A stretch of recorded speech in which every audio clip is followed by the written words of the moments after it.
All right. That's right, ladies and gentlemen. We are here this morning. Yes, we are. It's Monday. It's Memorial Day, ladies and gentlemen, and we are here today, and we are live. That's right, ladies and gentlemen. And due to mass stupidity on my part, I blew that intro. All right, good morning, everybody. Here you go. There it is. Good morning and welcome to the show on this beautiful Monday, Memorial Day morning. So glad to see so many wonderful, beautiful, fantastic, amazing people here today. And oh my goodness, oh my gracious, oh my goodness me, have we got a show in store for you today? Hip, hip, hippery. We're going to spend the majority of the day today just talking about, because it's Memorial Day, celebrating, the memory of the troops and all that sacrificed paid the ultimate price for our freedom and for this country. Love it, love it, love it. Can't wait. And to help me do so, We got a couple of people here today. First of all, as always, I am joined by my beautiful, gorgeous, amazing, fantastic producer, the one, the only, my co-host, the fantastic, the amazing Ray is here. What's up, Ray? All right. Good morning.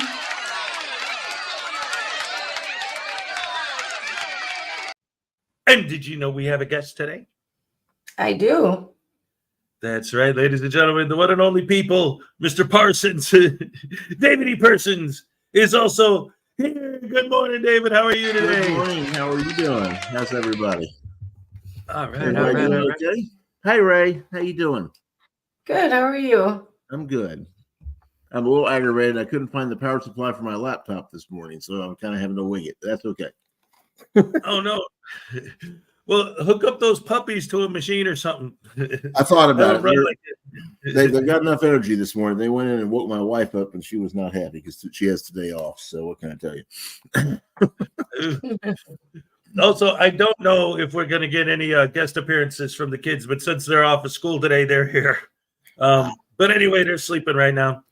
So let's see. Why don't we say hello to the fans, see who's here today. Ladies and gentlemen, first was Jason D. Jason, here's your happy dance. Here we go. All right, yes.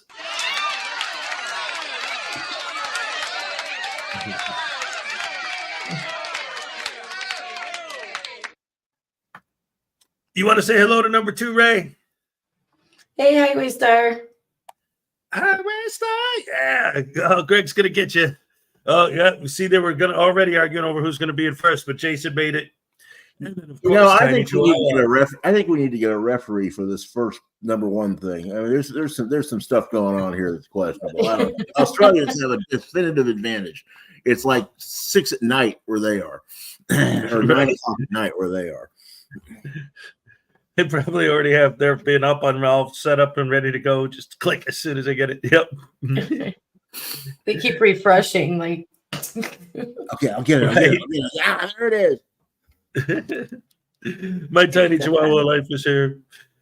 Cliff Hickson is here, ladies and gentlemen. Let's see who else we got here. Oh, yeah. Cliff Hickson still. Yep. Highway Star. There he is. Go ahead. You started saying hello.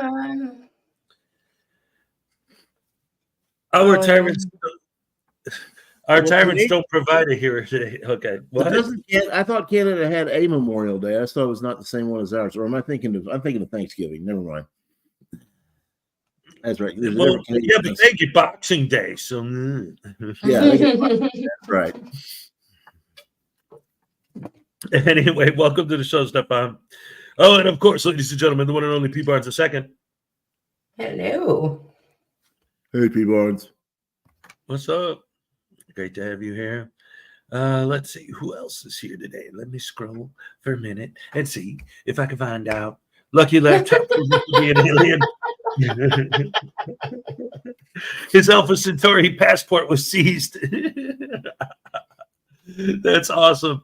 Ladies and gentlemen, Doc Leno's story time is here. Good morning, everyone. Happy Memorial Day to you. Hey, Doc. What's up, man? And of course, Terry Barnes, happy Memorial Day. God bless you. God bless you too, sir. You too. Let's see who else. I like how Terry says that every morning. Yes, it's beautiful. Ron Klotzer. I'm sorry, buddy, if I butcher your name every time you come here. Hey, all from the middle of the Mojave Desert. Oh, that's right. Nice and hot. Oh, Good morning. Yesterday, we had like every season within the course of the day. In the morning, it was cold, and then it started getting really hot. And then we had this huge thunderstorm, and it cooled everything off. But then as soon as the storm ended, the sun came back out. So then the heat from the sun made it just super humid and muggy, and it was like a nightmare. But then it started raining again like an hour later, and it dropped the temperature into the 50s. And then it went back. It just was. It was insane. I'm not shocked. Welcome to the Midwest. That's what happened. You know. Right. What did they always used to say when we were kids? You don't like the weather? Wait a minute. Yeah, it'll change. Well, down here in Austin, it was 90 something and it rained, and then it was still 90 something. Right. Let's see. Terry Barnes, Stefan, Highway Star, Tiny. P. Barnes is second.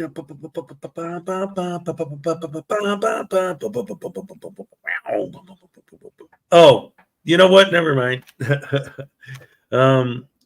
P. Barnes, Highway Star. Well, no, I guess that is appropriate because I just realized I was just humming a random song that popped in my head, and then I realized it's Disposable Heroes by Metallica. Then I was like, oh, it's Memorial Day. Do I want to be humming that? And then I thought, well, actually, yeah, that is appropriate for Memorial Day. Mm-hmm. You know? Just because of the title, I mean, yeah, it doesn't mean you're saying they're disposable. It's the song. Well, the song is making fun of the idea that they're disposable. Right. Yeah, all these people who died for your government, whatever. Yeah, yeah. Right. So that works. Think about the song, not the title. Right. P. Barnes, Leland Squirrels is here. What's up? Looks like we're here early too. Happy Memorial Day. Is Hez going to be late? Am I late? No, I made it. Unless are we not on the air? Were we late? I don't think so. Were we no, late? no. I think Leland was just here before us. So because I was in a panic trying to get my laptop started. Oh. Cynthia Carenshaw is here. Good morning, Rashers. Good morning to you, Cynthia. The Lessonator is here. Good morning and afternoon, everybody. All right. No. Let's see. Who else is here? How about here? I keep like not letting you guys do anything. Hey, you want to say hello to the next one, Ray? Hi, Mr. Thomas. Good morning. Happy Memorial Day to you too. And let's see. Oh, here we go. Hey, David, you want to say hello to the next one on the screen there? Maybe not. Good morning, Terry Barnes. Good to see you. He's like, no, pink, I'm out. Well, he said he was having trouble with his laptop. Yeah, I that's know. funny. The timing of it is like he did it up. That's great. Like, no, guess not. Hey, you want to say hello? Nope. Don't take offense, Terry Barnes. He often has trouble with his connection. Yeah. Yeah. He let's will be see. back. There he is. See? Boom. Hey, sorry, my puppy was in my lap and hit the wrong button and knocked me offline. Uh-huh. All right. But I'm sorry. So Skip Grad, hey, how you doing? Good to see you. Yeah, you see, Script Cat is here. Yay. We love Script Cat. We do. Hey, you know how I usually type my joke in? Mm-hmm. Okay, I'm going to tell it this time. Okay, so there, back in the Old West, there was this bar, and the dog walked into the bar and wanted to have a drink, and the bartender looks at him with disgust and says, "We don't serve serve dogs in this bar. What's wrong with you?" And he says, "But I want something to drink." And no, we don't serve dogs. Get out of here. And this goes on for a while, kind of like with a Frauditor. And so eventually, the bartender pulls out again and says, "Look, if you don't leave right now, I'm going to shoot you in the foot." And the dog doesn't leave, so bam, out the door the dog goes. The next day, the doors fly open, and there's the dog with a bandage on his foot and bandoliers and 2 rifles and 2 shotguns saying, "I'm looking for the man that shot my paw."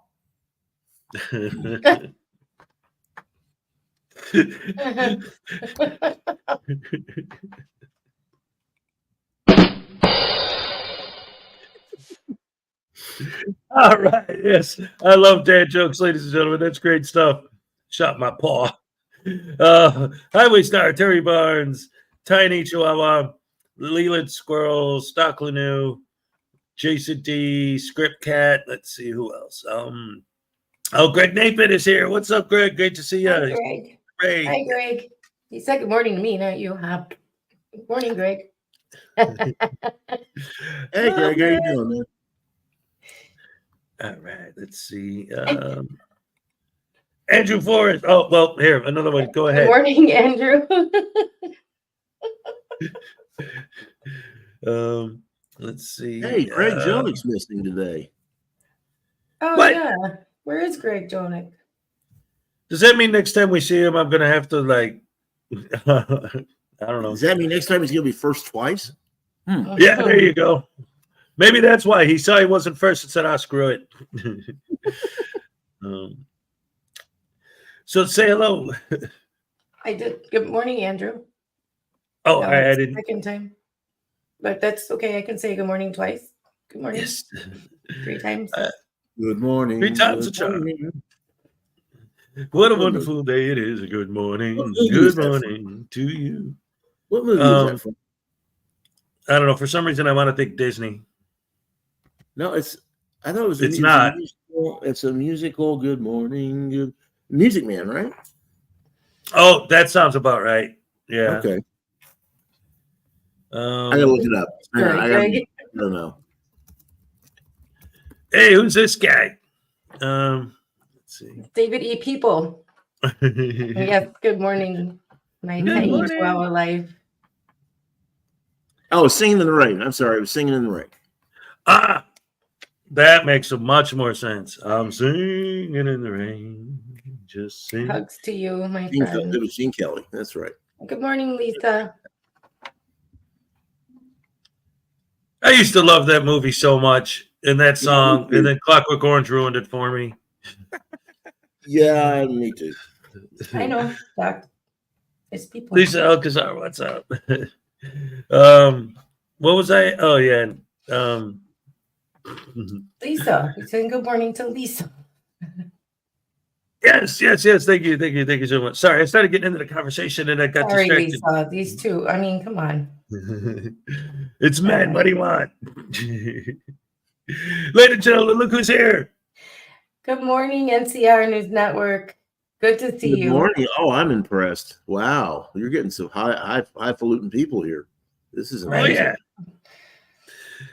You know, that's one of the things about this show that's always been a thing. You know, I don't whatever. You could come in my chat and see it, but it's always been like, because you know, yeah, I don't have 50,000 subscribers or 500,000 or anything like that, but who do I get in here all the time? I'm always got Unclean Hands in here. I got NCR, you know, Tones. Script Cat, all these amazing people. Tones overthinks it. Yeah, like, you know, people know who I am and respect this show. How's your arm feeling? Mine? Yeah. Which one? Oh yeah, because I got the thing. I got the No, because I mean, patting yourself on the back like that has to really hurt. I was wondering if he's going to get that. Yes. Anyway, I'm trying to play it off like I don't know. NCR. It's good to see you. Yes. But all of my fans are wonderful, amazing people. I love my fans, best fans in the world, like Mr. Thomas, Jason D, Andrew Forrest, Greg Napin, Tiny Chihuahua, who's also a creator, guys. You got to make sure you subscribe to our channel. Highway Star, also subscribe. Oh, and of course, Leland Squirrels has her own channel as well.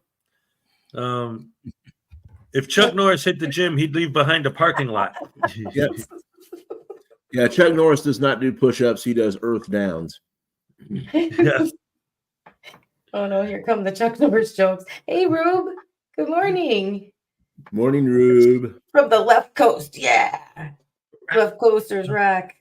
We get up early for this. Well, I'm in the third coast, so there you go. Counting from east to west or west to south? Oh, he's south. That don't count. Oh. Anything south of the Mason-Dixon line is all they got down there is good.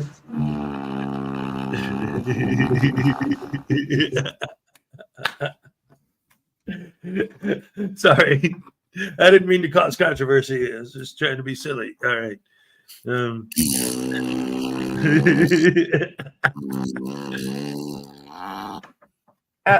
Just say you're sorry, Hez. And that's all I have to say. Everything will be fine. Everything will be fine if you just apologize. I apologize. That's all I have to say. Lana jailed for being stupid. Georgia Transparency yells, run away, run away, run away, run away, run away. Oh man, this is fun. I love this. We got Mark Doherty here. All right, good morning. Good morning. Great to see you.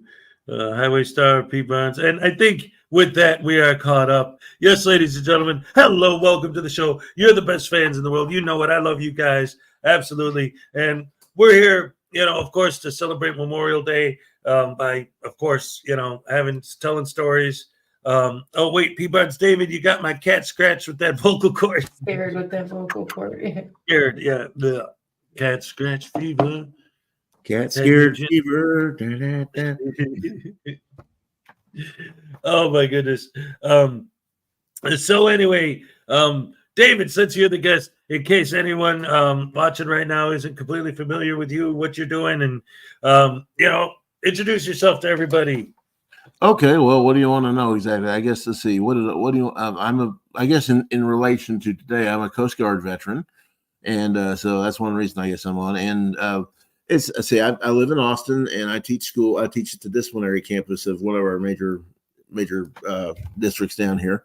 I've just finished my second master's degree. What else? And I was a professional musician for a long time. I dropped out of high school when I was in the 11th grade and moved to Austin and played guitar and did all kinds of stuff for a while, and then decided, you know what, I have nothing to fall back on.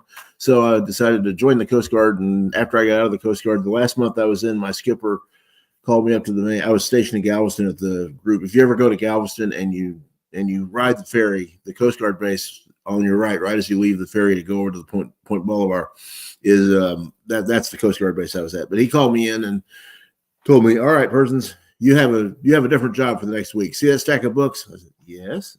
You're taking the GED next Monday. Get to studying.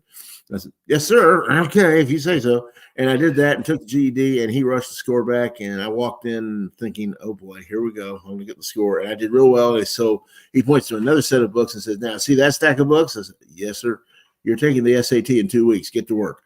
And so he made me take the SAT, and then he gave me the last week off, gave me terminal leave to go find a college to go to. So That's how I got in college, and I got admitted at Stephen F. Austin on probation, and made a 3.0 that summer. Got to stay in, and that's where that changed everything. I became I got going there. I got active in the Methodist campus ministry there, met my wife there, became a candidate for ministry there, wound up going to TCU for my first master's degree in divinity, and then got my second one here at Texas State not too long ago in secondary education. And most of the time I was a minister, I was a university minister. I was like a minister to the campus. So I was at UT Tyler and Tyler Junior College and taught there for 8 years. And then I had one church, and then I was at Old Dominion University in Virginia for 10 years as a university minister there, and taught at Tidewater College. And then I decided, you know what, maybe I'm supposed to be teaching. So when we moved back to Texas after my dad got sick, and it was kind of weird because my dad was in his late 90s, and he got sick, and we were moving back, and he died while we were moving back. But we moved, we came back anyway. And after a couple of years here, I decided, you know what, I think I should be teaching. So I went back and got my secondary certification. That's why I got the master's, because they told me I could either do 33 graduate hours and get certified, or do 36 graduate hours and get another master's. So I kind of, okay, that's a no-brainer.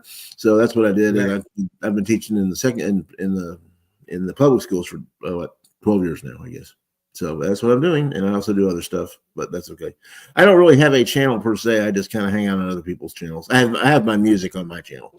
If you want to check it out, it's kind of cool, but it's fun. Yeah, I put your link out, so if anyone wants to check out his music, it's pretty good. I like his music; it's really good.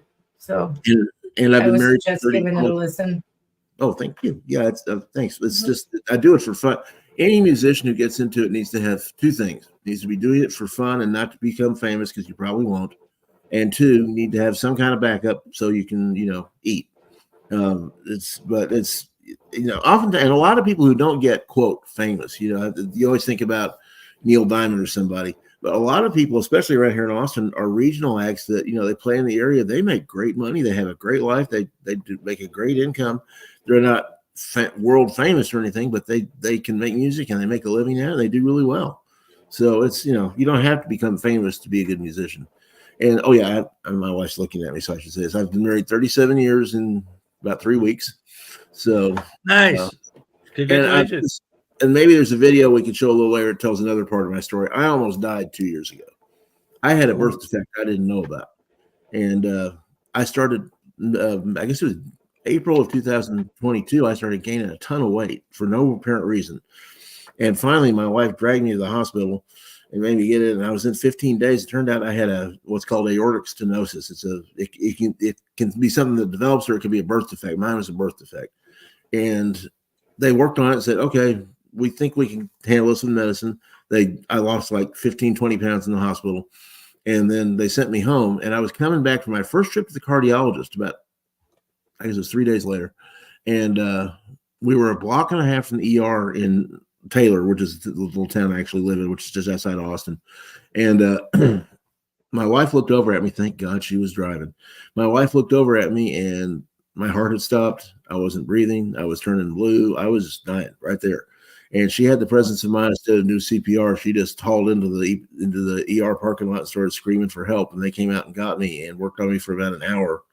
And they saved my life. I was in ICU for 2.5 weeks, and in the hospital for a month. And then this last summer, I had open heart surgery to repair it, and I was in the hospital for another long stay for that one. But that's another a part of my story that I guess is pretty important, because guys, if you have something wrong with you, don't put it off. Don't say it's not happening. If you have something hurting, get it checked out. Don't mess around. Yeah. Denial is not, Ray and I have talked about this extensively, but denial is not just a river in Egypt. Okay. Right. Denial will kill you faster than anything. But maybe a little while, if you want to, we can. There's Baylor Scott White, which is one of the big hospital places that saved me. They actually, it was so unusual for somebody to survive what I had. They actually came and did a video on it, because it's the cardiologist. I was that guy in the hospital. It was the hospital I was in was a teaching hospital, so they would bring all the student doctors around when they were doing rounds, and then the doctor would say, "And this is Mr. Persons," and you hear this. Oh, that's that guy. Oh, wow. Okay. And the cardiologist, they came by and sat down and talked to me. He said I had about a 5 to 10% chance of surviving it. And I had about a 5 or 10% chance of that 5 or 10% chance of being able to walk and think and talk and everything. And so it's a miracle. It's a God thing from start to finish. There's no question about it. I mean, I should not be here. And it's just every day's a gift. It really is. It's a gift. You were lucky, David, like we were saying, we should start a little club. You, me, and Doc. Yeah, all Doc survived things that we shouldn't have. Yeah. With very low chances of survival.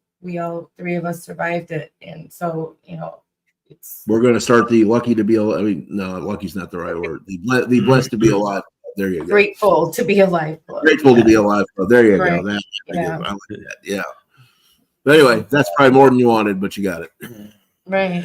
Well, no, I mean, that's great. And, it's fascinating too, because you brought up a very important point. And, I think, well, I know that Ray can, vouch for this idea as well, but like the whole idea of, because so many people in this country, just in general, don't get looked at either out of pride or fear, or sometimes it's just because they don't think the insurance will cover the visit.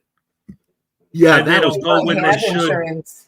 I had good insurance. I was hesitant to go because I was afraid of how much it was going to cost, and I guess I was a little right to be afraid about that. But man, I had my insurance. I have to hand it to them. I did not get a single bill, and I actually saw the explanation of benefits. That they paid the hospital between the 2 summers. It was over $1 million. Uh-huh. I mean, that's before their discounts and everything, I'm sure. But the initial amount was like $1.1 million, and they paid everything. I was just. It's the ICU. Right? Yeah. Oh my God. And something else people ought to invest in if your employer offers it, or if you can get it, this supplemental insurance that pays you so much per day you're in the hospital, everything, just to help cover the bills and everything. That is a godsend if you need it.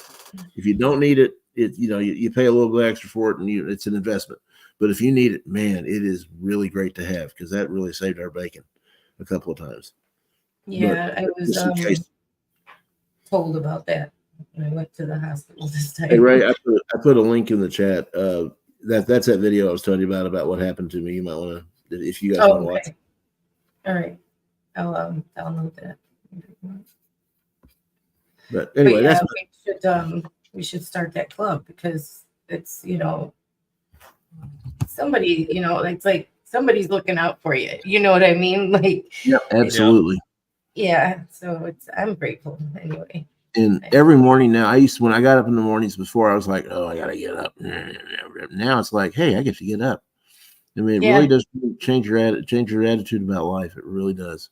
That's what I was telling Hez. I have a different perspective now on so many different things that I, you know, completely changed my mind on other things, you know? Yeah. And, you know, you've just kind of gone through that too. So, yeah, that's. Yeah. We definitely ought to start a club. Maybe we could start a channel on that. The Grateful to Be Alive Club. There's a thought. They told me only, you know, less than 40% of people survive what I went through, which is a better number than you or Doc for sure. But yeah, Doc's really like, what? Doc shouldn't be here at all. Yeah, Doc's. I'm astonished Doc survived that. I don't either. Someday you ought to have Doc on and have him talk about that, because that's really something. And he tells the story a lot better than I do. Well, yeah. But yeah, I mean, you know, obviously, Ray, we go over, you know, what's been going on with her as it's been going on. But like, for people who don't know that are just meeting you or whatever, like, if there's anything ever wrong with your aorta, and to have aortic stenosis, that's just like, oh man, that's, you know, and then again, like what she's, and it's with both of you guys, it's all vascular stuff. Ultimately, it's crazy. Well, like, ultimately, everything's vascular if you think about it. Because if you don't have the blood flow, you don't have anything. Right, exactly. And I am amazed. You know, I'm 63 now. I'm amazed how much I haven't felt this good since I was in my 30s. And the doctor told me it was probably because this has been a problem the whole time. I just didn't know it. I just thought I was getting older, or, you know, whatever. And it wasn't until it almost killed me that I found out what was going on. And another interesting little wrinkle in that, I'm adopted. And so, you know, I had my adopted parents. My parents, you know, my parents were always my parents. But about 4 years ago, my son got married, and one of the gifts they got for their wedding was this what is it called, the 1-2-3-and-me thing, you know, where they do the DNA. The DNA. And my son called me about 2 weeks after the wedding and said, "Hey, Poppy, are you sitting down?" I'm like, "Okay, what's?" I thought, "Oh, he's going to tell us we're going to be grandparents," but no, it wasn't that. But it was even better, or as good, because what he said was, "Look, we got our results back from the 1-2-3-and-me, and there's this lady named Patty. Do you know who?" And he gave me the last name. I'm like, "No, I don't know who that is. I've never heard of her." He says, "Well, according to 1-2-3-and-me, she's my paternal grandmother. So what would that be to you?" And I said, "Oh, that's easy. That would be my mother." And so a couple of nights later, we got a phone call, and next thing you know, yeah, you're right, P. Barnes, absolutely. You know, a couple of nights later, I got a phone call, and it was my birth mother. And we've gotten to know each other really well. And in fact, I just got a graduation present from her in the mail Saturday.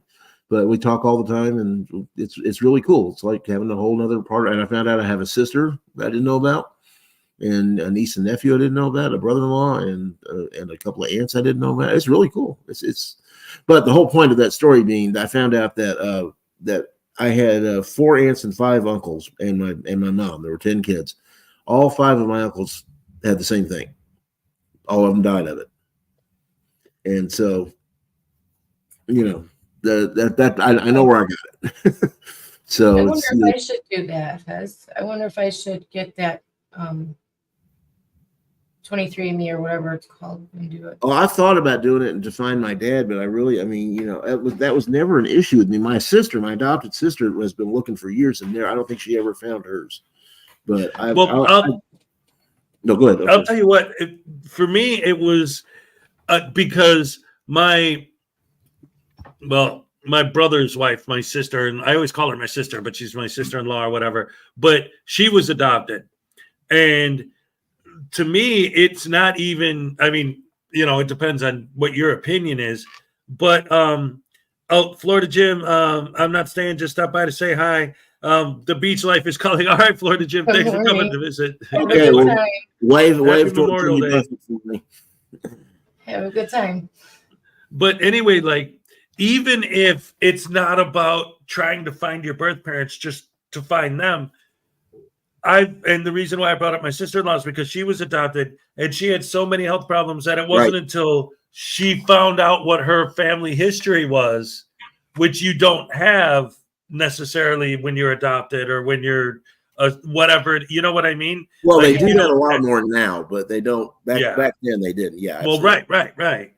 I don't know my paternal family history. That's the thing, and there's a lot that's wrong with me that is not wrong with like my siblings. So it's, you know, that's why it might be worth it to do that, to see if I have any other family out there, you know. Yeah, I mean, that was something I was growing up, you know, anytime there was a problem, we had to assume the worst and check for everything because we didn't know what my family history was.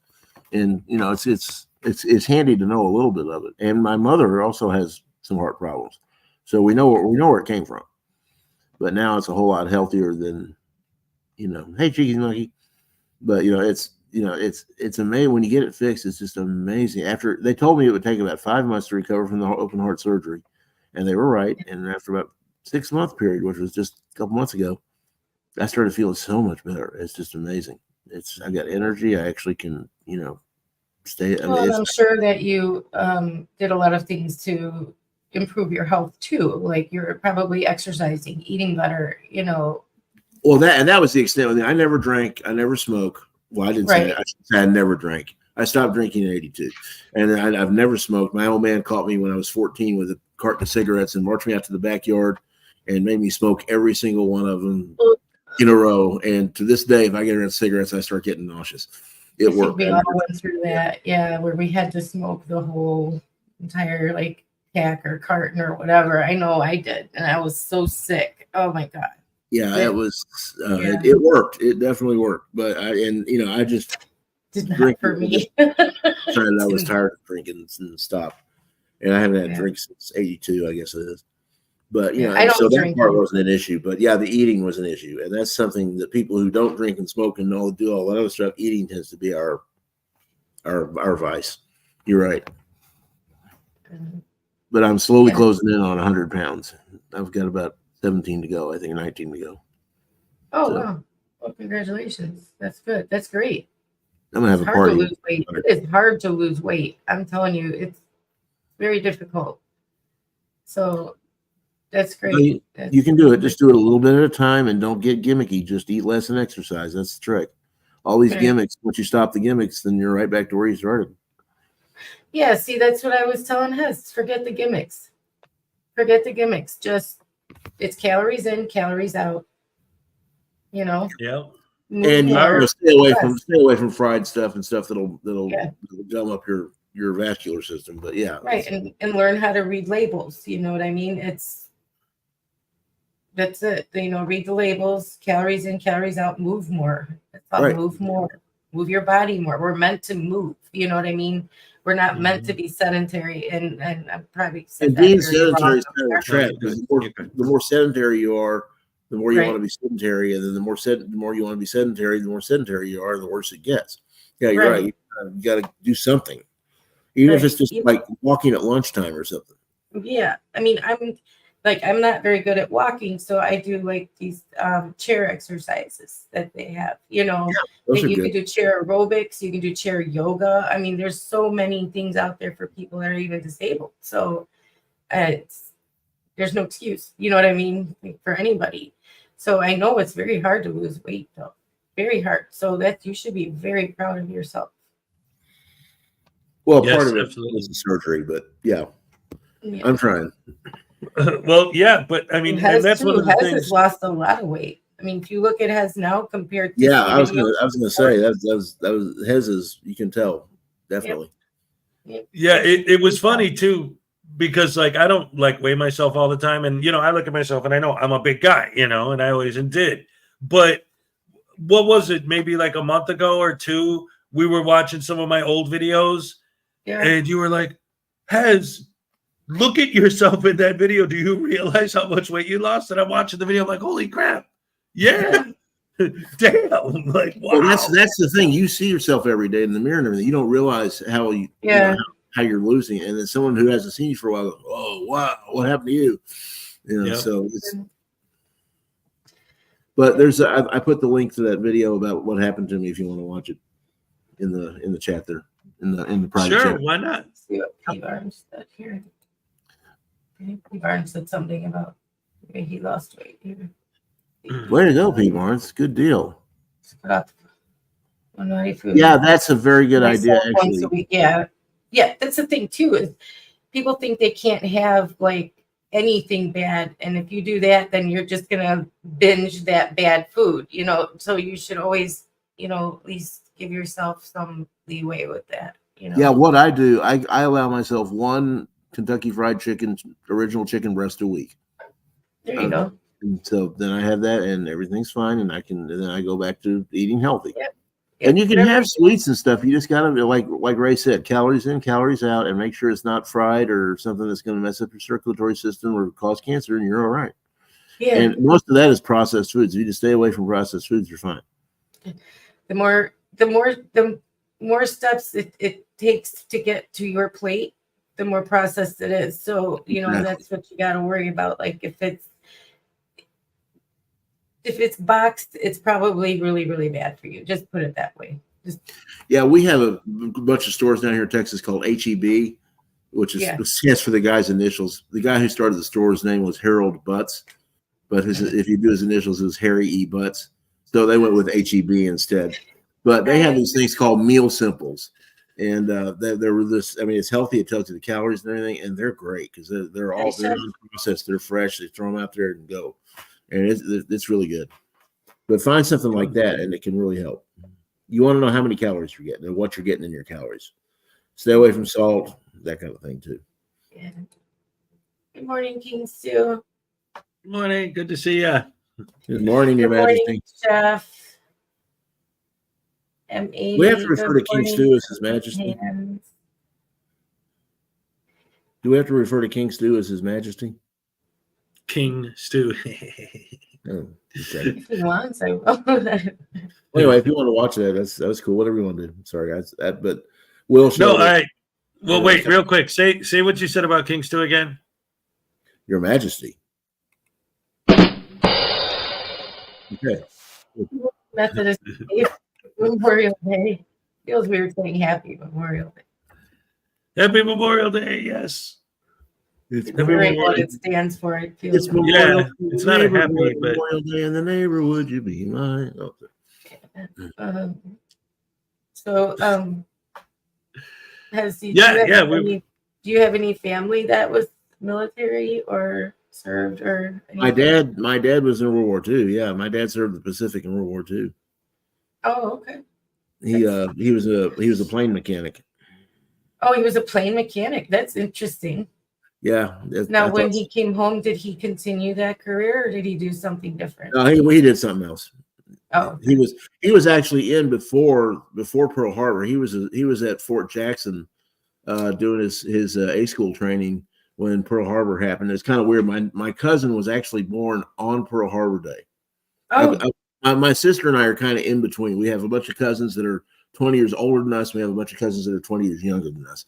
And then there's me and my sister and a couple others. 7? She was actually born on Pearl Harbor Day. And so my dad got this telegram saying, "Hey, congratulations, you're an uncle." And about 3 hours later, we got another message saying, "We're at war."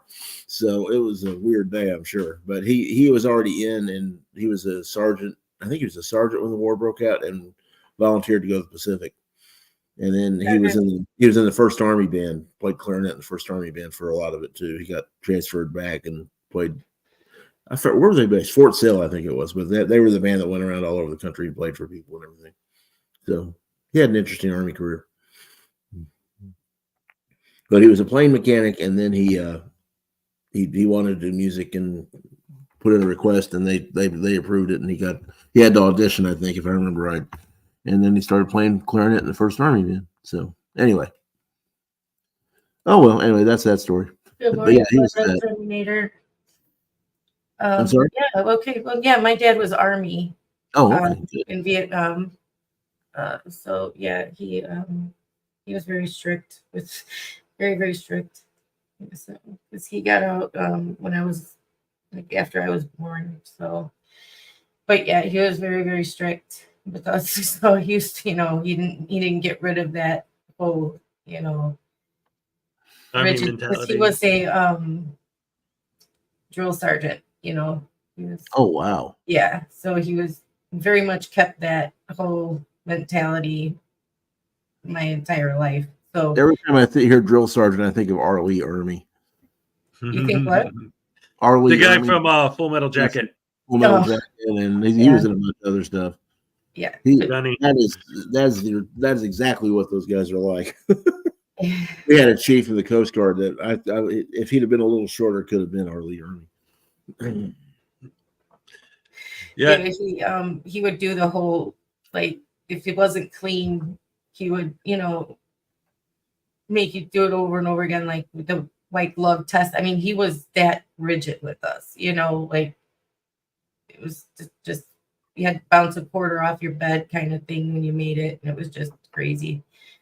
But hey, I grew up knowing right from wrong, and respect authority, and he also taught me to question things if I didn't think they were right, and so think for myself, do independent research, so he is a big part of who I am. So,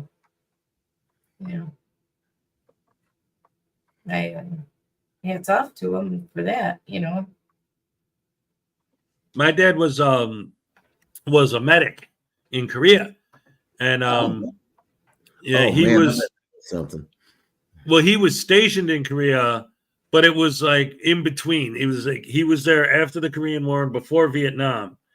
And when it came time for him to re-up, they said, "Hey, if you re-up right now, we will give you rank and we'll give you a raise." And they offered him everything. And they said, "All we ask in return is that you let us ship you off to Vietnam." And he said, "No." And he hopped on his motorcycle and he grabbed his guitar to his back and he rode back to Chicago and it was done. Thank you very much, but no. Yeah, he's like, "I'm not going to Nam." No. Well, my dad didn't have to go. No. He was a drill sergeant, so he didn't have to go to Vietnam. Well, right. So yeah, that's why he didn't care, So I think if he had to go to Vietnam, he wouldn't have kept re-upping, to stay in. Because he lied to get in. He lied. He went in at 17, but it was so easy to lie back then, Oh yeah. Your age. Yeah, because they just wanted people. Yeah. Like even if it was obvious, they would just not notice because they wanted everyone come. People are running to Canada to get away from it. So if you're coming on purpose, he ran towards it because he didn't have anywhere to go. His grandmother died, and that's who he was living with.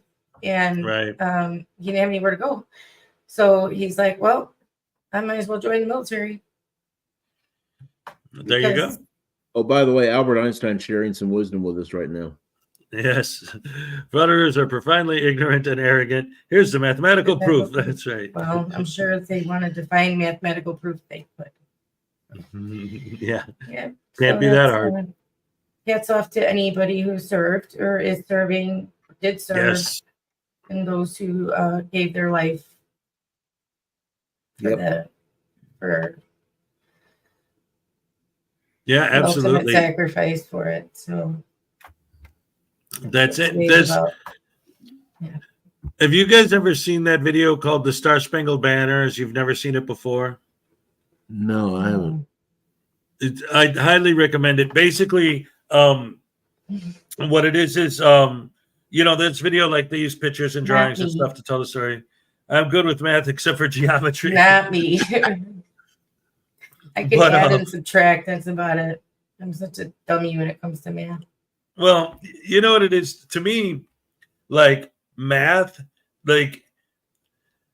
is like facts, right? Like, for example, if you take two things and then take two more things, you're going to have four things. That makes perfect sense. But when it's W pi, some symbol that I don't even know what it stands for equals question, I don't know what is that? like Yeah, why did it have to bring the alphabet into numbers? I My don't wife could get it. explain that. She's a physicist and she teaches math and physics and computer science, but I'm sure she could explain it to somebody, but never to me because I've never understood it. I mean, A plus X equals Y. Okay, if you say so. well, My what's funny sister is the accountant mathematician in our family, and I'm the word nerd, books and right. writing and English and all that. I'm not. Nope. What's Didn't funny get is that gene. Einstein went into physics because he didn't like math. Right, I know. What? Yeah. Isn't there math in physics though? Well, that's why it's like, oh wait, that's easier than math to you. Okay. All right, It's buddy. it's a different expression though. It's a different type of equation, yeah. But it's still okay.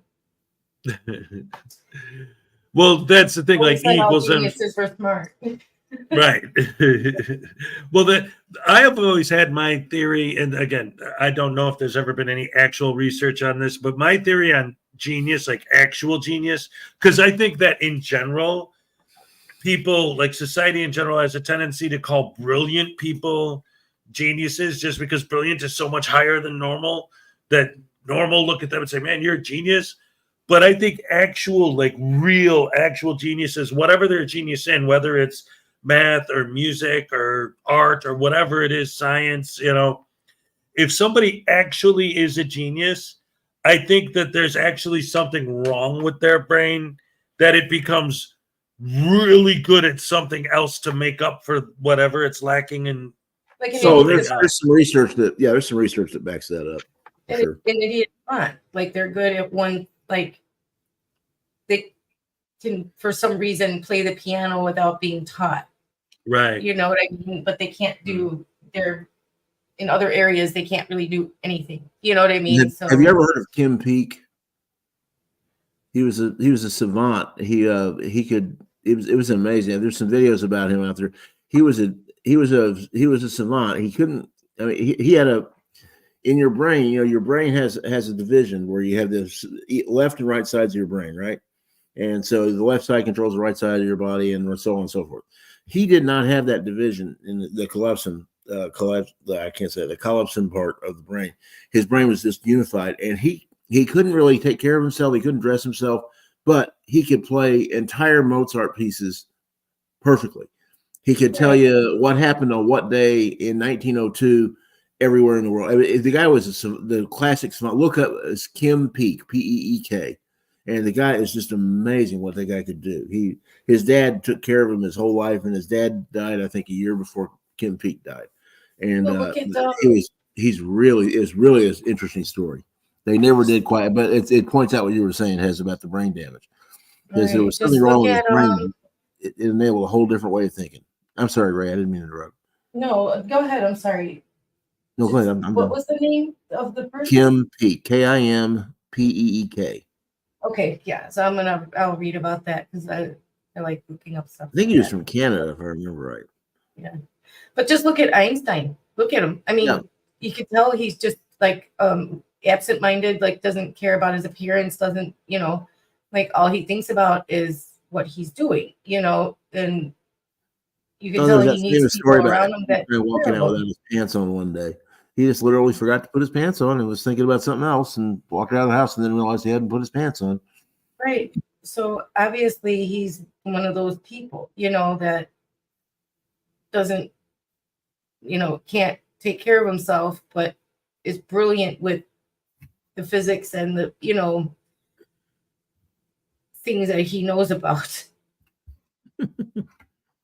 Well, and it has to do. I mean, genius also has to do with what do they call it? Relational association. How you associate things, how you relate things to each other, and that's these guys like musicians. You see that a lot. Guys who are musicians also, people who are really talented musicians. What's her name? I can't think of her name now. Man, just grab my head. Lady Gaga. They have done some studies on her, and the things she can do just creatively with her voice. That has to do with how the notes, she can see the notes in her head. And it's really interesting. There's a lot of people. Neil Diamond is, he literally would dream up songs, and that has to do with how his brain functions. It's really interesting stuff. High intelligence, really. I've been looking at lately the correlation between people with head injuries and then being able to do stuff after they have head injuries. Well, there was one lady who had a head injury. I forgot, some kind of accident, and all of a sudden she could speak fluent Italian. There's one guy who woke up being able to play classical piano, right, without ever having a lesson. And you kind of wonder there's so much we don't understand about how God made us. It's just amazing. I mean, I argue that we probably don't even use 10% of our brains. No, I don't think so. Some people more than others, but that's okay. I think if we did, we would be able to probably communicate with each other without even talking. It would be, I don't think we could handle it, Yeah. Yeah, there was a good science fiction movie about that. That girl who suddenly got all of her brain to be able to work. What was the name of that? Had Morgan Freeman in it. Oh, God, what was it? Yeah, there were a bunch of movies about that. There was one where John Travolta had that happen to him too. Oh, phenomenal! Oh, yeah, that was I know that movie, but he had a tumor. I know what you're talking about too. The movie you're talking about. It was somebody's name. I can't remember. It was a girl's name. I'll look it up. I can probably find it. Yeah, Phenomena. The only problem with Phenomena was that Scientology had to shove their message in there too. But it was a good movie. It's still a good movie. Well, I actually heard that the whole you only use Lucy was the name of the movie. That's the only use 10% of your brain thing was actually taken out of context. The original quote was talking about Lucy. how yes. Lucy. Yeah. Highway Star. Dang it.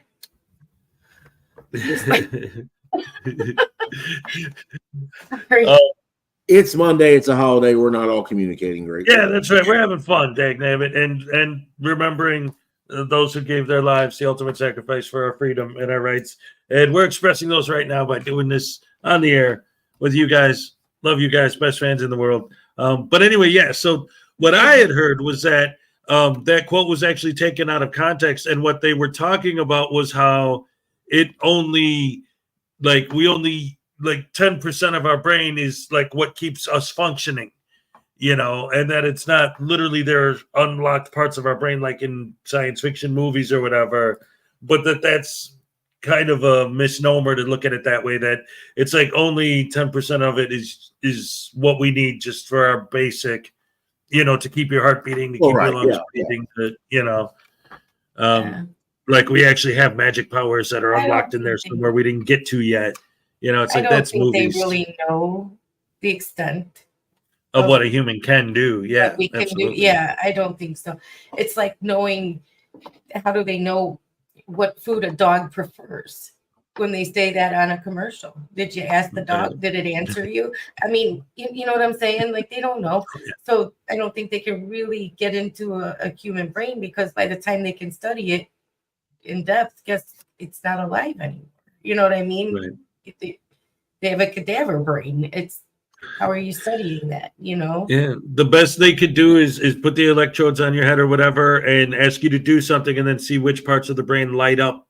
That's what they're doing. They have done some studies where they can do PET scans and this sort of thing. Like when they've done that with pedophiles, for instance. They've looked at what parts of the brain respond to what when they're and they put the PET scan while they're watching it. And also with some, I think they've done it with several different types of criminals. I forget. They were trying to figure out what it was in their brains that was different. And what they discovered was there wasn't anything different. Sociopaths. Yeah, they've done it with all types of classes of people to see what parts of their brain light up or don't light up. That's key too. Sociopaths, the cases, it's nothing lights up. They don't have the part where empathy is. Their brains don't light up there. Whereas ours would. If you see a puppy that gets hurt or something, one part of our brain would light up, theirs would not. Right, exactly. So they know exactly where like the empathy is stored in your brain or whatever. There was one famous serial killer they did that way. I'm trying to remember who it was. Was it Bundy? It wasn't Bundy. It was somebody. And they discovered that the same thing, that there were a lot of parts of the brain that didn't respond to anything. Yeah. Yeah. Which isn't crazy. Like Right. they're just born with it not able to turn on, or did something happen that turned it off? That's a nature nurture argument, you know. Right. Well, it's we can get into that, you know, but that could be a 3-hour long debate too. It's like, you know. Well, and I mean, the nature versus nurture thing, it's both. I mean, you get right down to it, it is both. There's no way to really, I mean, you can't really deny Well, that. when you're talking about how is it like a serial killer made? Are they born or are they made? Right, exactly. That's- And answering Because that some of question them have is- perfect childhoods. So how do you explain it? You know, that's where No. the argument comes in. Right. And again, like he said, I think for me, I think everything in life is a combination of everything that happens and that's you already have, right? Yeah. Of course. It's all Experience and balanced. nurture are a part of that too. There's no way around that. I mean, whatever's going on with your brain, your experiences, your values, how you're raised, all of that stuff is a part of it. I mean, it's a combination. That's why everybody's so unique. I mean, every person is different, and that is why. Right. One of my what we're talking about made me think of it. It's a little bit different, but you could apply it to this.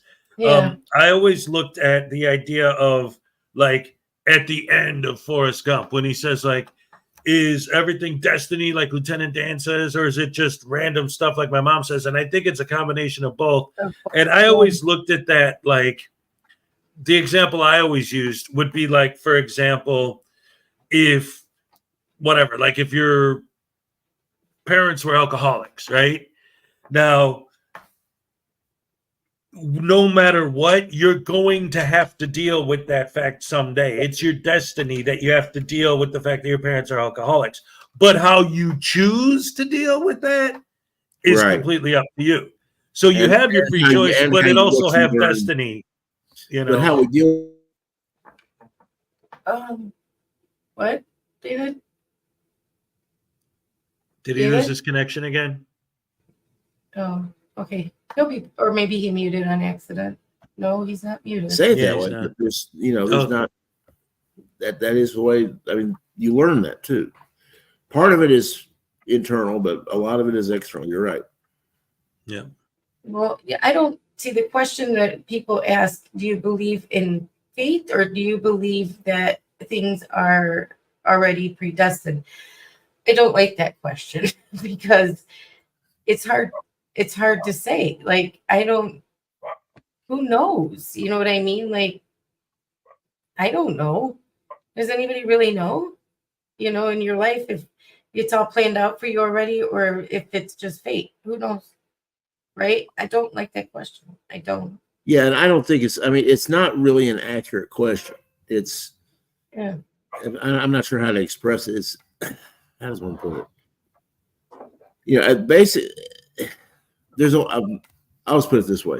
There's a whole lot more going on than we can possibly understand. And for us to try to understand that kind of stuff is at best futile. I mean, we just don't. There's more. There's far more to the human experience than what we experience every day. And the more we realize that, the sooner we realize that, the better off we are. See, I don't just think it's not planned, because then why would good people why would somebody plan for good people to get sick and die? Right. Do you know what I mean? And rotten people to live their life to the fullest. Do you know what I mean? I don't want to think that's planned. Yeah. That would bother me if I thought that was planned out. But then at the end of the day, we all die. But I mean, young, like, it seems to me like good people suffer more than bad people do.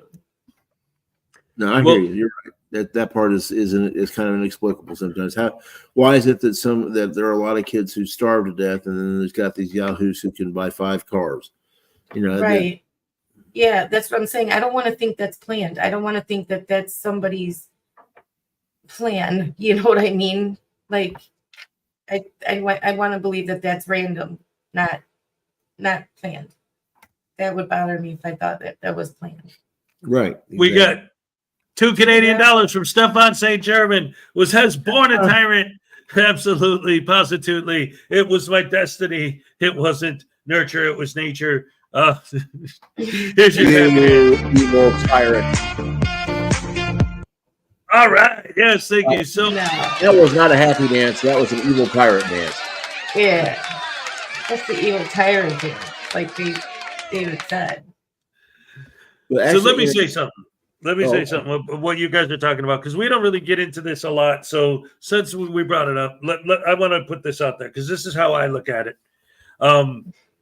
For me personally, when I look at the kind of questions you guys are saying right now, the way in my mind, the way I reconcile all of it is I look at the big picture of like the universe and everything in it. Like, for example, like you can get sick and you could die, but we do have a natural immunity that's in us that's supposed to help protect us from that. There are bad things that can happen. And the system set up the way it is perfect. Now you could say like we can consider a hurricane a horrible thing, but within the system of everything and the way it works, those are necessary. Everything functions the way it's supposed to, and the world's still here, the universe still here, everything's great. But within that, you could say, yeah, but then what about bad things happening to good people? But that to me is one of the reasons why Jesus was so important. Who was more of a good person than him? And he was betrayed, he was tortured, he was poor, he was beaten. Yeah. No religion. Well, I know, but I'm just saying because we were talking about faith and No, we weren't talking about faith. We were talking about destiny versus pre-planned versus but that's kind of faith. No, not really. So don't preach about. Well, no, I'm not preaching. I'm saying it when you talk about that, like in my opinion, like for me, like I said, that's how I don't preach at it. I'm not preaching. I'm just saying my opinion or how I come to terms with that in my head. I hear you, Hez. I hear what you're saying. Yeah. Even P. Barnes is like, whoa, wait a minute. He's talking about religion. That's dangerous. I'm sorry. I said the name Jesus. Forgive me. How dare I? It's your rules. It's your rules, Ted. It's not your rules. Hey, no religion. I know. But I mean, hey, this is Memorial Day to remember the people who died and gave their lives. And, and I guarantee you, every one of those folks who were in combat or something, I guarantee you they were discussing religion. Yes, they were probably. If you want to break your rules, Ted, please feel free. It's your channel. I'm just reminding you that you said no religion. That's all. No, there's a big difference between discussing religion and imposing religion. You can talk about your faith. Everybody should be able to do that. But I'm not going to, and I'm a Christian minister. I'm not going to sit there and tell anybody else what to believe because that's A, it doesn't work. And B, it's, that's kind of disrespectful. I mean, you believe what you believe. I'm going to believe what I believe. But hopefully when you see what I believe and see what I do, then maybe you're going to think, hey, I ought to check that out. That's what witness is all about. That's what living your faith is all about. And a lot of these guys, especially these people on TV, don't get me started. We'll be here all day. I mean, that's what they don't get. They put on a show. They don't put on a life. And that's the problem. Right. But anyway, I do apologize if I was coming off like I was trying to be preachy or whatever. I was just, saying like, for me, when it comes to like, well, why do bad things happen to good people or whatever? In my mind, that was my answer to that question. But that isn't me telling you that is the answer. That's because they deserve it. Well, no, good people don't deserve to be. No, because somebody in the Bible said that they died for somebody else. Or no, it's literally like what they said in Forrest Gump. Why did this happen? Because you got shot. Why did somebody get hit by a bus? Well, because they got hit by a bus. Like, I mean, my point is Wow, the system, everything just happens because it happens. That doesn't mean that it's specifically happening to you as some sort of bad thing or whatever. It's just, it's unfortunate bad things happen. Yes, it's horrible. But I mean, unless some malevolent force, like a bad person, is causing that to happen, that's different, because then it's the fault of the person who's The doing malevolent force, yeah, that's exactly. right. But a lot of it is not so much why do bad things happen to good people, because I mean Ray and Doc and I have all kind of been through that. Was it a bad thing what happened to us? Kind of, but look how it turned out. How we respond to the things that happen to us is also a big part of it. Right. I mean, it's and what you do with what happens to you, what you learn from it, who you become because of it. I think that's all. That's something to talk about anyway. Right.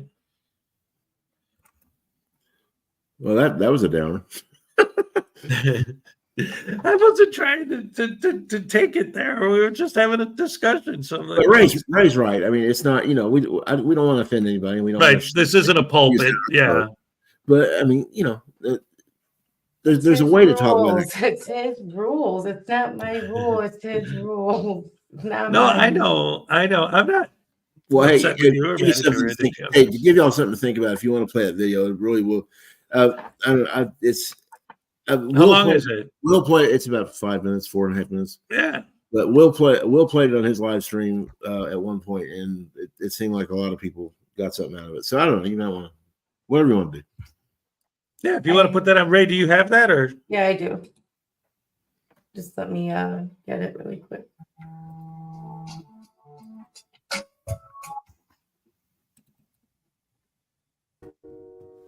I have no idea. I don't remember any of it.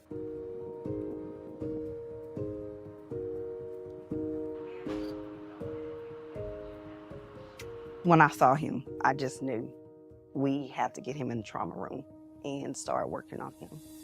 It was very serious. He was completely unresponsive. He had no pulse. He was not breathing. Even inside a hospital with everything, sometimes you don't make it.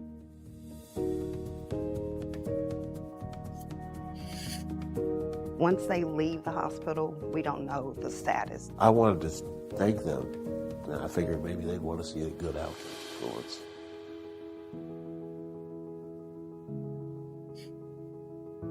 Hey. It's nice to finally meet you. You have a beard. Not like your picture. Nice. That was like 15 years ago. You remember her, don't you? Hi. Hi. David. Nice to meet you. Oh, y'all have met me. I just didn't meet you. How are you? I was the first one out there to the car. I get so emotional because just seeing him and his recovery just makes me so happy. This is why I went into nursing. The thanks get attributed to the first people that they see when they do start remembering. And that's usually not us. Whatever possessed y'all to work for over an hour on me, thank you. I was a hospital chaplain for quite a while. I know that is not the standard procedure. And in case you're wondering, yes, I am 80 pounds lighter. He's back at work. No, I got back to work on time. But if anything, this is the healthiest I've been in. I don't remember when. Not the way I was planning on celebrating my anniversary, but Hey, we got to spend it together. we always talk about how life is such a gift, and then we abuse it every way we can. And I, for one, am not going to do that anymore. God was there from start to finish, and it was a God thing from beginning to end. You have given us a tremendous gift. Good. Just by seeing this, it is such a tremendous gift. So Gift goes both ways, trust me. blessings to you and your family. You too. Thank you. Thanks for everything. We say all these things that we say we believe. How life is such a gift. Every day counts. And then we're challenged about, do we really believe them? I do now.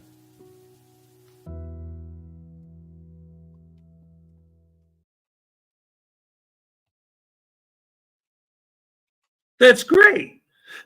Yeah. Now I see. See, I'm glad you showed that because you were talking about it. You're like, they even made a little thing that they show at the hospital about me, but it was like, no, like that's actually like a professionally made, like that's for real. I like that. That was really cool. Wow. And that was meeting those people was a surreal experience. I got to tell you, that was. I mean, meeting the people who saved your life is very humbling, to say the least. I bet. Oh my goodness. And another part of that doctor happened to be a specialist in the exact same thing that I didn't exactly have a heart attack. I was having a fibrillation, AFib, and my heart just wasn't beating. It wasn't pumping blood. It was just going. And he happened to be a specialist in that. So it was just God thing number 27,423. So that's wow.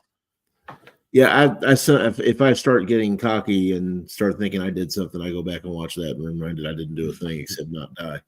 So, oh no, yeah, but I mean that's and that's great stuff. Great stuff. Wow. I'm kind of because the whole situation, you know, like what's been going on, you know. Sort of getting back to what we were talking about earlier, like the way that the health problems and the way that you guys have been able to come through. And like he said, you know, having you, Doc, Ray, all surviving things with such a low survival rate is just a miracle. It's beautiful that you guys are even here. Thank you so much for sharing. Yeah. You know, I think, hey, Ray, the more I'm thinking about that, maybe we ought to start a channel like that, the Thankful to Be Alive channel. Yeah, maybe. Good idea.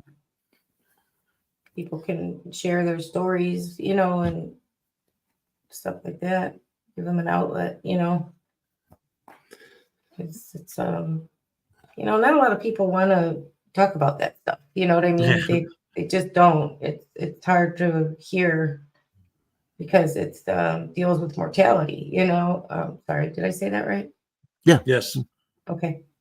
Deals with mortality, and a lot of people don't want to hear about that. You know what I mean? They don't want to discuss it or deal with it because it makes them think about their own mortality. You know what I mean? It's what I'm figuring out. And so if we did that, it might give people an outlet to discuss what happened to them and, you know. And surviving that sort of thing is, I didn't really appreciate, you know, what survivor's guilt was until after this. Because I certainly had a bad case of it for a while. I just really felt like, you know, why am I still here? I didn't do anything, and that was probably the biggest emotional part of it for me. Was just, you know, why am I not dead? I don't deserve this.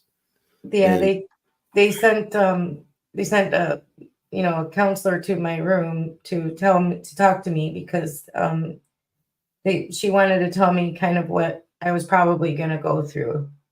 Yeah, that same lady came by my room. Yeah. Yeah, and she told me I was going to have that, probably experience survivor's guilt. I was probably going to experience some PTSD from, you know, actually what I went through in the emergency room, you know,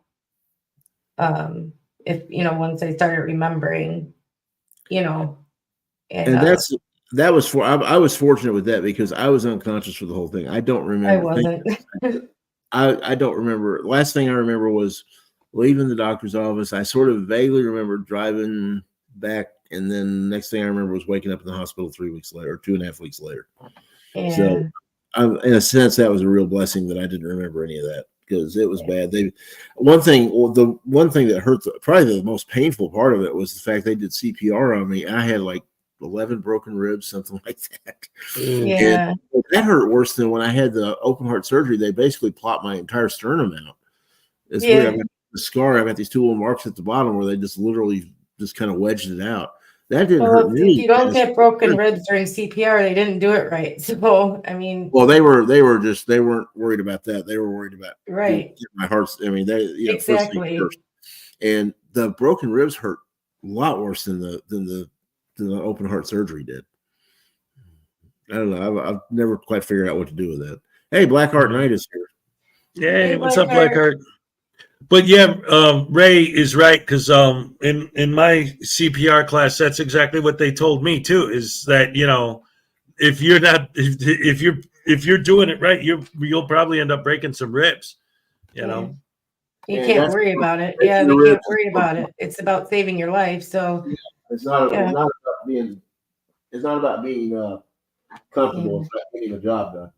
yeah, but I think it might be a good idea. I think you're onto something with the channel, because there's probably a lot of people that would want to talk about things that happen to them, because it's a heavy deal, to go through something like that. You know what I mean? It's a heavy deal. And give somebody Yes, an it is. outlet. Oh my. So anyway, yeah. Well, and No, one of the things, like Ray, like what you just said, like, well, even here, I mean, obviously our fans know us and it's all good, but like, people don't necessarily want to hear that kind of stuff just in a general way or on a channel about something else or whatever. But if there was a channel dedicated to that, then it'd be like, hey, if you've had these kind of situations you want to deal with this, come here and we're here for you, Yeah, I'd give people a little more freedom maybe to say something. Yeah, I agree. Yeah. Because this is a fun channel. It's not like, hey, this is what happened to me. Boo-hoo. Yeah, you know what I mean? So yeah, it's give somebody an outlet kind of thing channel, or it's just strictly for that. So yeah. Right. I think it's a good idea. I think you're onto something there. What do you think, Ron Doc? Point. Where's Doc? I haven't seen Doc in a minute. There he is. What do you think, Doc? Yeah, you've been on this. But yeah, Ron pointed out you're supposed to do compressions to staying alive, which is ironic because you're staying alive. It's like, yeah. No kidding. Oh man, that's fun. Yeah. Oh my goodness. So what? Anybody got barbecue plans today or anything like that? What you up to today, guys? David has what you up to? Oh, we're just hanging out at the house. We're not going to do much of anything, I don't think. I may have to run into Best Buy and buy a new power supply for this stupid laptop. I don't know where my power supply got off. This is driving me crazy. I must have left. All I can think is I left it at work, but I don't know why I would have left it at work. Oh well. You know what? It's probably going to be in the last place you look. Of course it is. Let's find it. Right? When we're moving or something, I'll Why find would it. you keep looking? It's going to be there with all the pins I've been looking for and a couple other things that I can't find. And it's not in your laptop bag. You looked in your laptop bag, right? Yeah, I'm going to look again, but I'm going to drag it over here and look while we're talking. But I'm pretty sure it's not. I think I left. I'm pretty sure I left it at work. That's all I can think. I must have left it sitting on my desk or something. But I may have to run to Best Buy and get another one. Looks like they have one. But that's okay. I may have to switch over to my phone here in a few minutes. Yes, P. Barnes. Any way you want to celebrate is how you want to celebrate. Yeah. Yes. Oh, Fraudit Terminator, 2:00 Central Time? 2 p.m. Central, yeah. Doc, We got to check that you out. also have a premiere today? Doc, what do you have going on today? Yeah, that's a good idea, Doc. I'll probably to do that.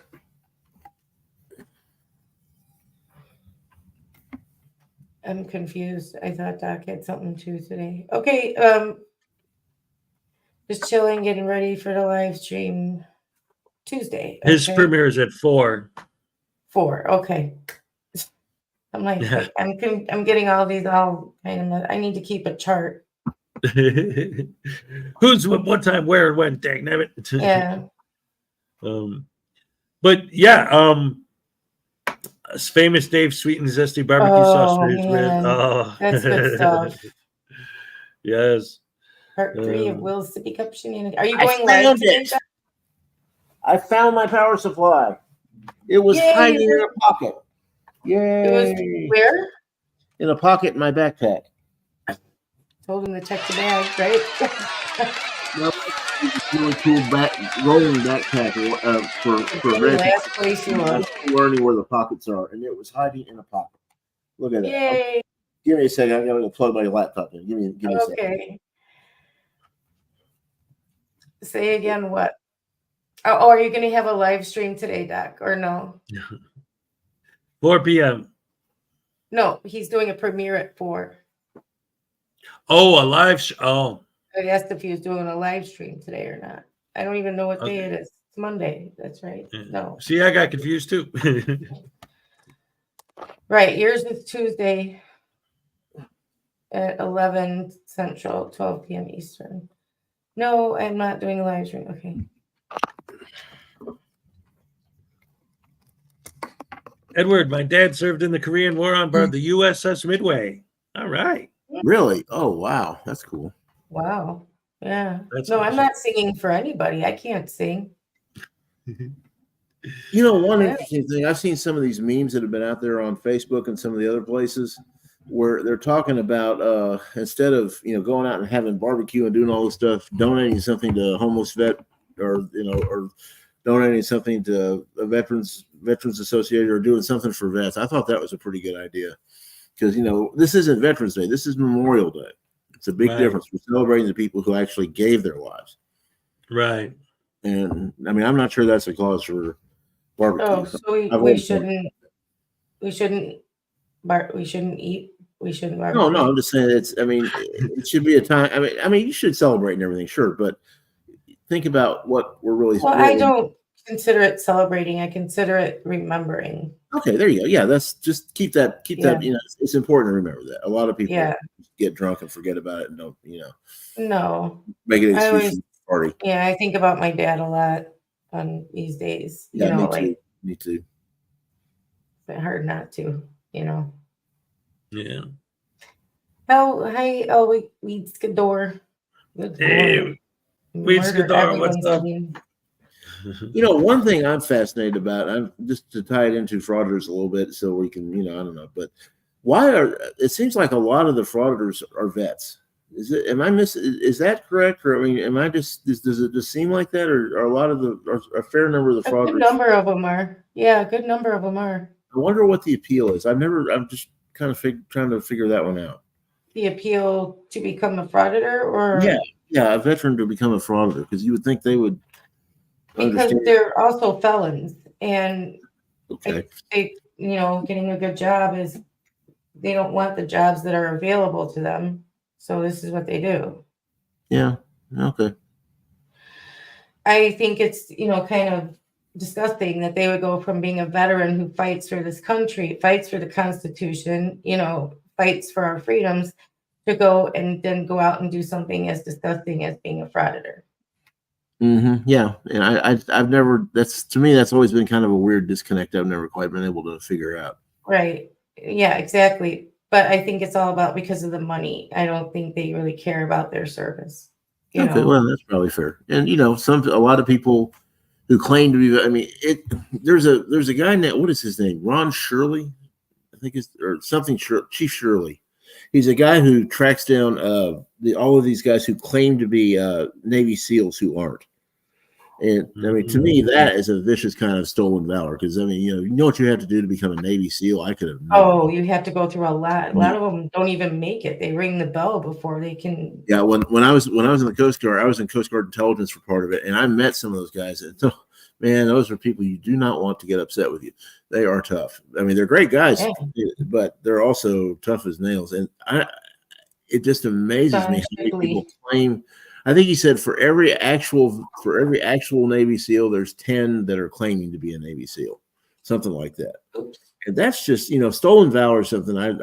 Don Shipley. Thank you. I could not think of his name. Yeah. Thank you. Yeah, stolen valor is something that I take seriously because my dad.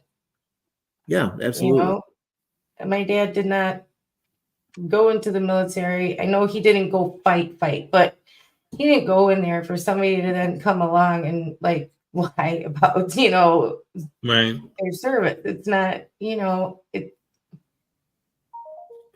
Well, and that's one of the things, I had so much, because when I was in Florida, since I was in a retirement community, everybody there pretty much, all the men pretty much, because back in those days, that was just what you did, Yeah.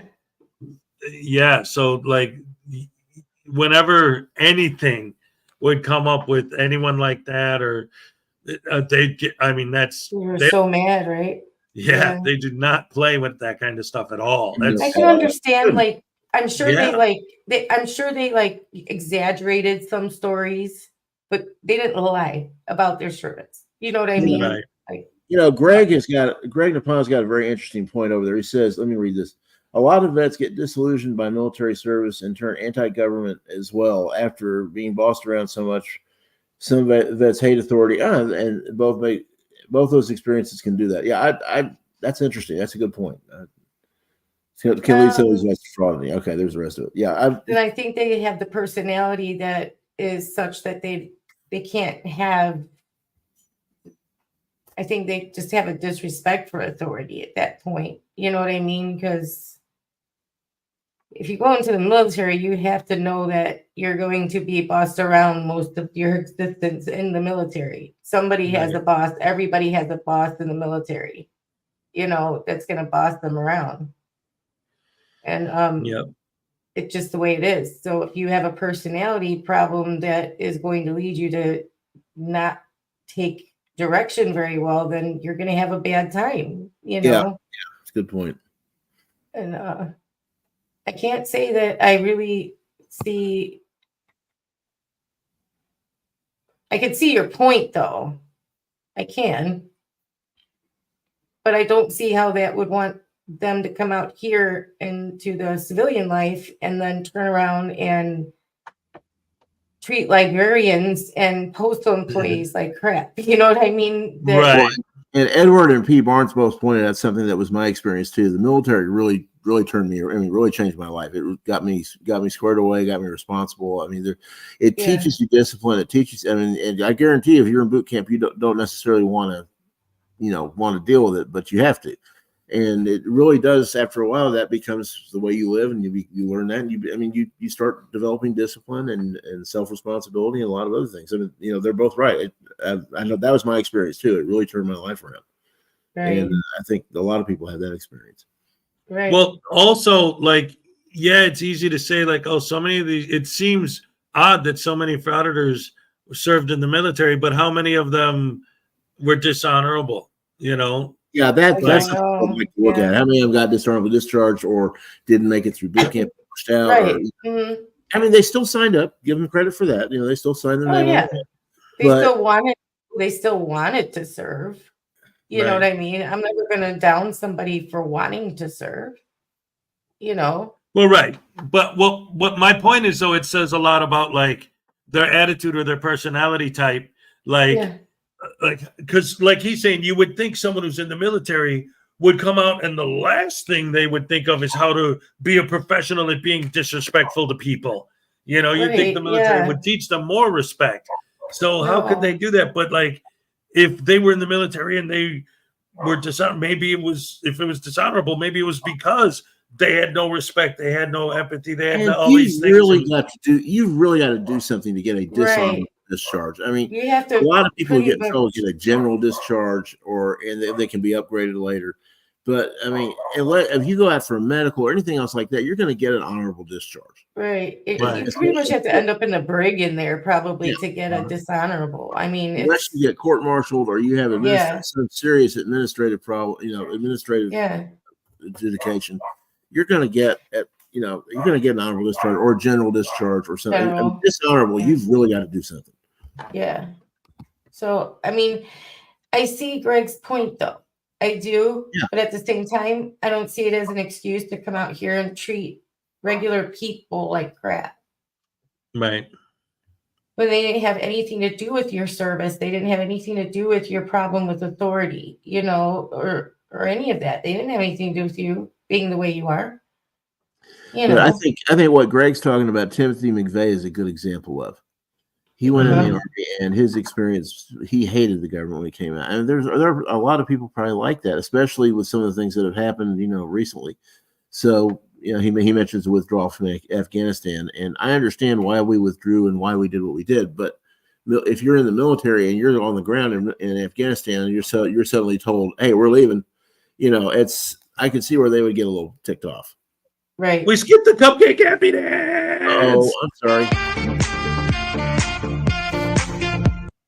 All right. Okay. Probably not at work, but Olay. All it's a right. holiday. I don't know if she's watching. She's probably not at work. Sorry, Cupcake. Seems like every time I come on, you forget. It's my fault. I'm No, sorry. no, no, no, no, not at all. No, Greg, I hear you. I hear you, Greg. I mean, he's not trying to excuse bad behavior, but he's trying to explain it. I think he's No, I'm understanding your point, Greg. I am. I'm getting your point. I'm understanding you perfectly. You know, I'm just saying, like,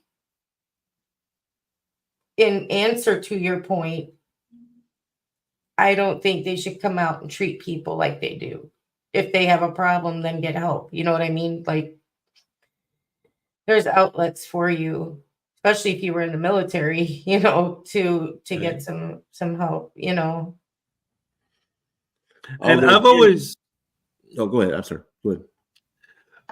well, I've always kind of looked at that whole thing as well. Like when you're beefing with somebody, you know, and you're beefing with the government. I mean, what do I always double down on here? The fact that they're going after regular people. Like, even if you are after the government and that's your thing, okay, fine. So why are you bothering the people that are waiting in line at the DMV? Like, Yeah. it just, my brain doesn't connect those dots, you know? Yeah. I mean, I get it, Greg. I know that they have problems with authority. You know, I know that they get so dang tired of being bossed around. They come out and they're like, you know, I understand what you're saying perfectly. You have a good point. You really do. It's food for thought. But I can't excuse their behavior. And I know you're not excusing it either. I know you're not. It's just food for thought. Another reason why they might come out and do what they do. You know what I mean? Yeah, it was a good question, David. It was a good question that you asked. Yeah, just it's interesting. I just you know, I don't know. You wonder why. I've always wondered why frauditors do what they do. Period. But you would think somebody that has had an experience with what in the military. I mean, yeah, but Greg's right. I mean, that's a good explanation. I think any military or not, if you take away the money, they aren't going to do it. No kidding. I don't. Why doesn't YouTube? I know why YouTube doesn't demonetize it because they want the money. But I mean, they ought to demonetize that kind of behavior because it's really. I mean, it's almost to the point where they're. I don't know if they're actually inciting it, but they're backing. I mean, they're at least allowing criminal behavior, and that's a little bothering. Sorry about the barking. My dog is out there trying to intimidate a squirrel. Exactly, Greg. That is exactly it. You got what I was trying to say. You said it better than I did. Help them readjust. Get back to civilian life way better than we do. We don't take care of our veterans at all in the manner that we should. Considering what they're willing to give up for us. You know what I mean? This government does not take care of them at all. Yeah, Methodist Dave has a good point. Hey, by the way, Dave, what do you think about General Conference? That's a whole different discussion. But Methodist Dave has a good point. We teach our soldiers to be violent. Yes, we do. When they go out, and then we don't do anything to retrain them on their way back. No, we don't. You know, I was in the Coast Guard. The Coast Guard's a whole different mission. The Coast Guard's mission is to save lives and property, not take them. You know, that's why the Coast Guard and the Navy don't tend to get along sometimes. But you know, the Coast Guard's about pulling people out of the water and saving lives and interdicting drugs and you know it's a whole different mission. And yet the same sort of things. I mean, there were guys I know who got out of the Coast Guard had the same issues. Edward, what he means is you're taught like how to go to war. You're taught combat. You're taught how to fight. You know what I mean? And when you come back out, you're not, and you might have seen some things in the military in combat. They don't give you any help. They don't, you know, they just leave you hanging when you come out. They don't take care of you guys. They don't take care of you in a manner that you should be taken care of. You know, you guys signed on the dotted line basically to say, I'm willing to give my life for my country. And then when you come back, they aren't willing to give you guys anything. They leave you hanging, you know. It's not fair. It's not a good trade-off. So I think a lot of them come back with problems because they aren't helped to readjust back into civilian life. Yep. And that you could be part of a problem. Hey, I've got the Veterans Administration should be doing a whole lot better than what they're doing and reaching out to people and seeing if they need help rather than just waiting for them to walk in the door. I mean, that's as interactive as they are when you get to boot camp. They should be just as interactive when you're leaving the service and trying to, ease. Yeah, but they don't care. Once they're done with you, it's like, we don't need you anymore. We don't. It's this country's horrible with veterans. Horrible. How many of them are homeless? Yeah, Methodist Day, that's a good point about the mercenaries too. A lot of guys who get not a lot, but some guys who get out of the military become mercenaries because they find they like that life. They like the killing, the whole military macho nonsense. Well, that's fine, but I mean the ones that come back here and have trouble readjusting, they come back with emotional problems and PTSD, very severe. They end up homeless. They end up on drugs. They end up, you know what I mean? Because they self-medicate. This country does not take care of the vets. They just don't. No, we don't. Absolutely, I agree. It's been a shame for a long time. It's always been a pet peeve of mine. And the politicians, whenever it comes up, we have to do budget cuts. One of the first things they always go for is the VA. Well, yeah, because they're trying to privatize the VA now. That's huge. That's why they keep trying to cut the budget for it. So then it'll get privatized, like jails. Yep. You know what? I think I know exactly what needs to be done to fix that very problem. How about this? How about you grab your cell phone and you walk into a VA and you record. And when a vet says, please don't record me, say, screw you. It's my First Amendment right that you fought for me to record you, whether you like it or not, punk. Haha, you dumbass old man. Screw you. Yeah, that's it. That's going to solve everything. You've got it, man. That's it. Let's do it immediately. Let's start. We could call it frauditing. What do you think? Yeah, there you go. I love it. I like it. I like it. Yeah. That's it. Too many. We need a comprehensive job support, mental health treatment, and what. See, but this is. No, I was being sarcastic, obviously, but the point I'm trying to make here is so many times, and Ray and I have discussed this constantly in real life, but like there are so many, because these guys like to say, oh, you guys are just bootlickers that just support the government no matter what. No, there are so many problems with this country and with all these things that are going on, like the way they treat vets and this and that, what these people do is not solving anything. Well, it's solving their bank account. Yeah, right. They could be doing this the correct way. They could be doing this a different way and trying to solve it instead of going and recording in the office. They could be redressing the government in a different way, the correct way. And if they really cared, but they don't. It's about money. So. And also, my tiny Chihuahua life just said something that's important. The people who get PTSD from the military service or not from the military service, PTSD is vicious. It really is, and it's something that requires a lot of help. And the VA has been incredibly remiss in dealing with that. It requires specialized help. Somebody who's trained in PTSD counseling, and I don't think they just give you a counselor or therapist. They don't really give you one trained for it. So,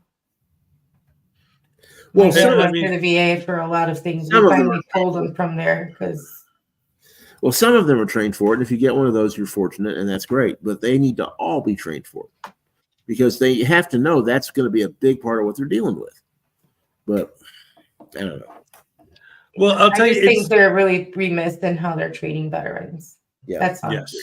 There shouldn't be a veteran on the street homeless at all. There shouldn't be one that's suffering if he wants help. If he asks for help, he should get it. If he doesn't ask for help, then you don't know he needs help. You know what I mean? But that's on him then. But if he asks for help, if he or she asks for help, they should get it. I mean, it should be right there. It should be like, no problem. Well, and they Here ought to you be go. using all this technology that we've got to also, let's say that, I don't know, let's say there's a veteran who's frauded and gets arrested. And the cop says, this guy's a vet and he seems like he's got some problem. Let me contact the VA. There needs to be a way for the VA to be made aware of people who are having issues too, so they can at least reach out and offer help. I mean, they can't impose it, I guess, but and just communication is a big part of that, I think. I mean, they don't I wonder if the VA realizes that a lot of these folks are out there who need help and don't know how to ask for it. Yeah. That might be something to look at. This is true. On the flip side, they do get a good smacking and unclean hands that somebody got beat up in a drive-through. And I wanted to explore more than that, but now I forgot who he said it was. Does anybody remember? Yeah, do we have a Unclean video hands. of that we could show maybe? Oh, that Unclean would be hands. How you doing, Are you Uncle? still Good to see you.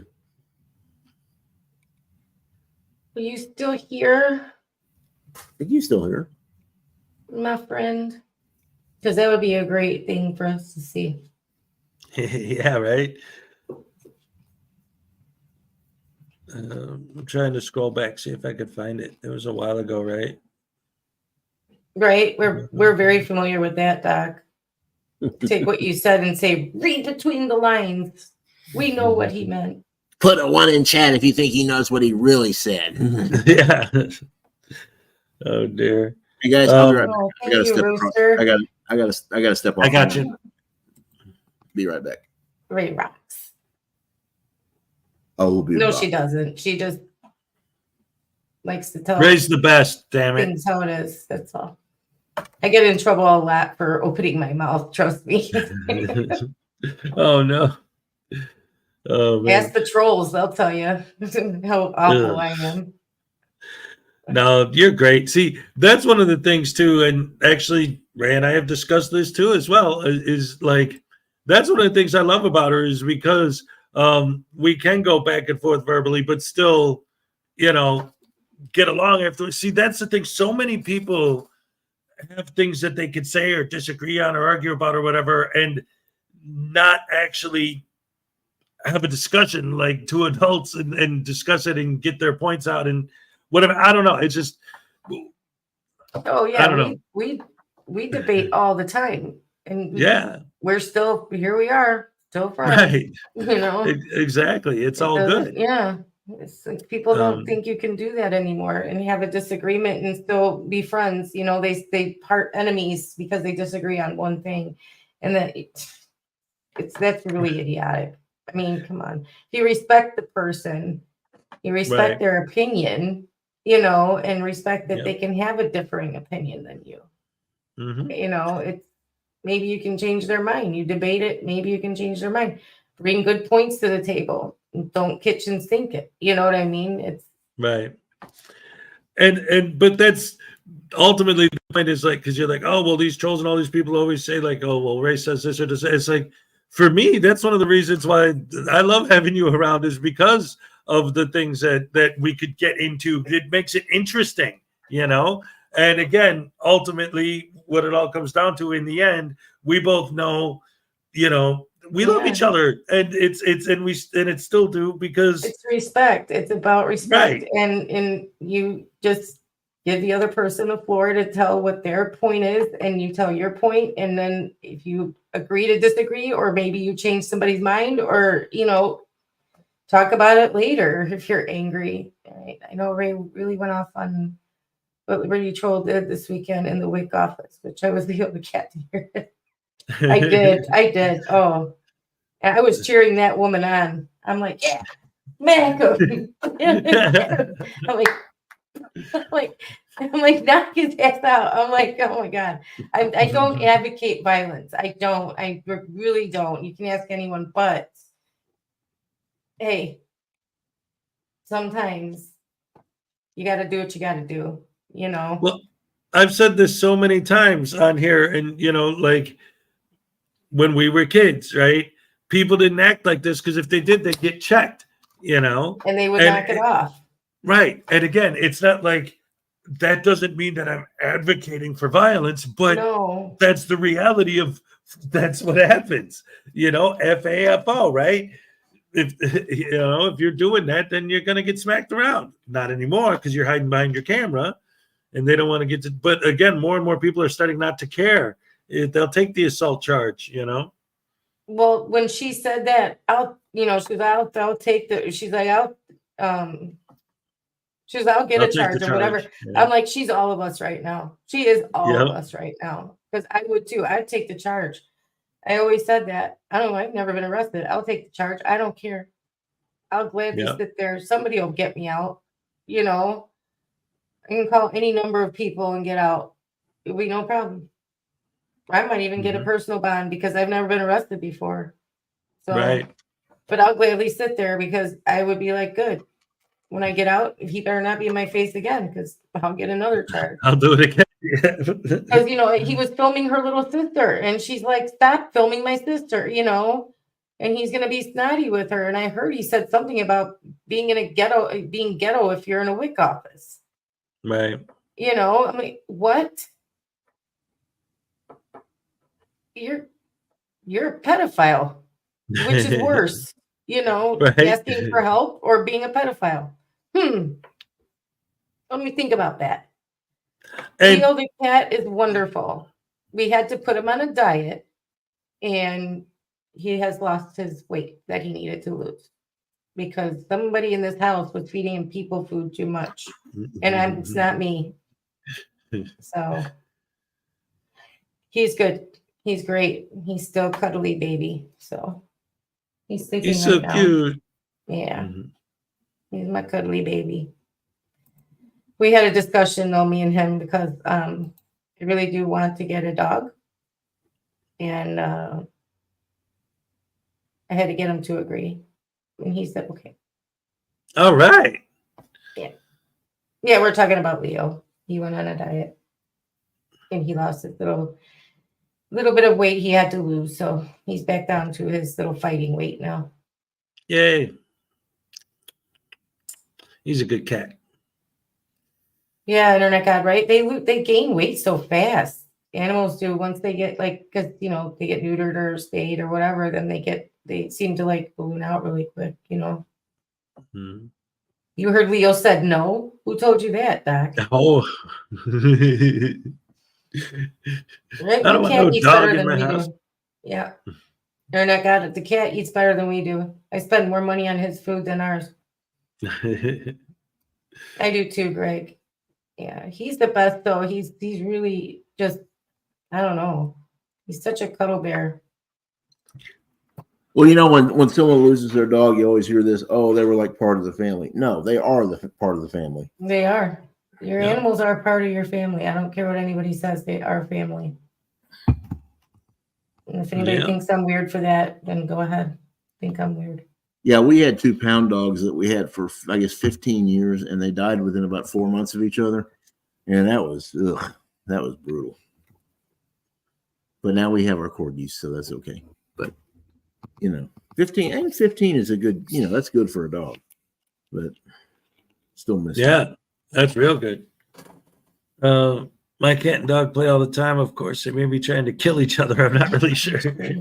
When we first moved here to Oregon, we stayed with Joseph's sister, and she has this little white fluff ball of a dog, really cute, about a year old.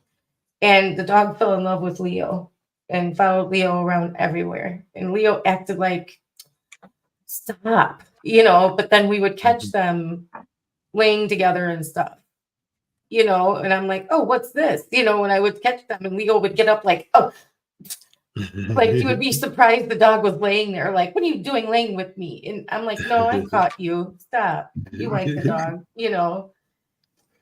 Well, our dogs are kind of like how Texas and Texas A&M were, whenever they played football, they would try to kill each other, but woe betide to whoever it was that tried to go after the outsider that tried to go after either one of them.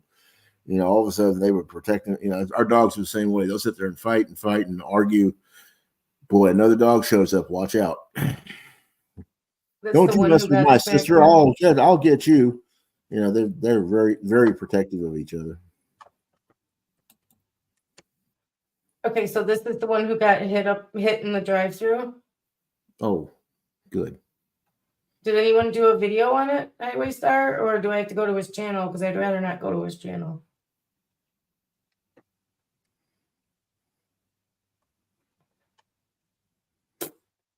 I will though if I have to. All right, I'm gonna go. I'll be right back, guys. I'm gonna go. I'm gonna go check that out and see if I thought can Unclean find it. Hands had done something on this one. Unclean Hands. I thought maybe I made. Well, he was the one who mentioned it, but I don't know if he made a video on it. Okay, all right, maybe I'm. All right, I'm gonna go to his channel and check it out and see if I Yeah, can I think find we're all set. something for us to watch. Okay. Be Sure. right back. Absolutely, positively, no worries in the So, world. Hez, are we going to rename your happy dances tyrant dances for today, or what?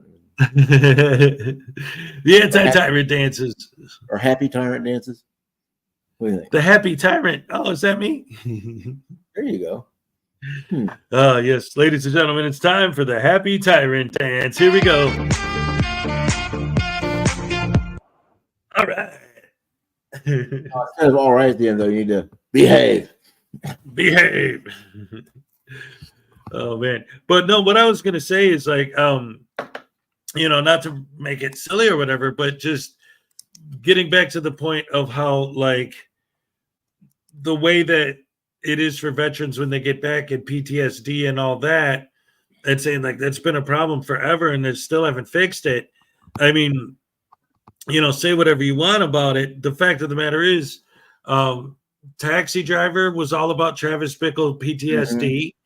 First Blood was all about John Rambo PTSD. You watch the movies and you think about like the action or whatever, and then but the whole point was the military coming back home after and not being able to readjust to normal society. Well, we were talking about Forrest Gump. I thought Gary Sinise did a great job of Yes. Lieutenant Dan. I mean, he embodied PTSD with that character. He really did. Yes. You kind of see how he changes when he shows up with his titanium legs at the wedding. I mean, it's a different. You guy got magic legs. He had to work through, and But I thought he did a really good job. That's what it's like. Yeah, absolutely. Exactly. So it's definitely rough out there, And then you get frauditors like I don't know, like I said, when I see them go to that's why because we were talking earlier about right, I don't support violence, but that's why when that frauditor or whatever he was in the VA and he ended up getting tased in the nuts. Kind of like, well, it wasn't. I don't support violence either, but I understand it sometimes. Well, right, but because it's like, well, how do you like seeing that happen to someone? It's like, well, he was in the VA.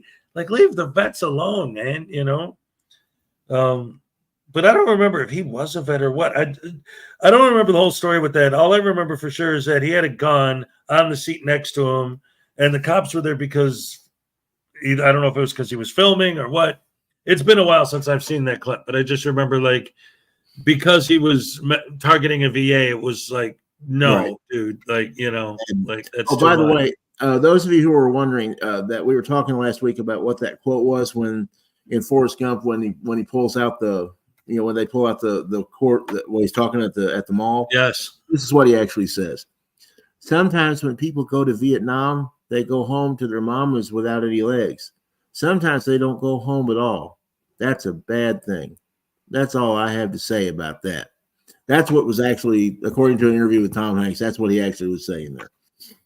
So now, yeah, and it's interesting. I always wondered about I mean, I guess I understand it, but I never really dug deep to see why they had him not actually say that in the movie. And I was thinking because it was based on a real life event that that speech would have been known if it was actually broadcast. But I don't know, because then him saying I gotta pee to John Kennedy probably would have been he said that because that was on TV too, Kennedy? Oh, that's right. He shows his butt to Johnson. That's right. Okay. Yeah. I couldn't remember who he mooned and who he said he had to pee. Okay. Right. But those things were all televised. So I don't know if that was the motivation behind not having that line in the final film, or I don't know. That's interesting. That's a good question. I don't know. I have to find that out at some point. Yeah. Like it's something I never really researched, but talking about it made me think like, yeah, I wonder why they cut that out in the movie and you don't hear what he said. Because after he says it, he's like, man, that was great, you know. I don't know. Maybe they didn't have a good take of it. Who knows? But that was a great story. But yes, Forrest Gump was a vet, right? But I remember growing up, like that was always a thing. Like my dad was always, like so proud of his service, and he would always pull out. He had the book with like all the pictures of him with his uniform, and he still had the uniform and all that stuff in the closet, put away nice, like. Yeah, he his discharge papers, everything. I don't see anything about a drive-through. I see where he's got a 5-minute video about his equipment getting damaged, but I don't see anything about him getting beat up in a drive-through. Hmm. Yeah, I don't know. Maybe it was an older video. There's just a video about him, the cops being there because his equipment got damaged, which I can't really hear it to play it, but yeah, but it doesn't show him getting beat up in a drive-through. You got me then. I'm not sure. It's a 5-minute video of him talking to the police about his equipment being damaged. That's it. There's no drive-through. There's no video of him being beat up in a drive-through.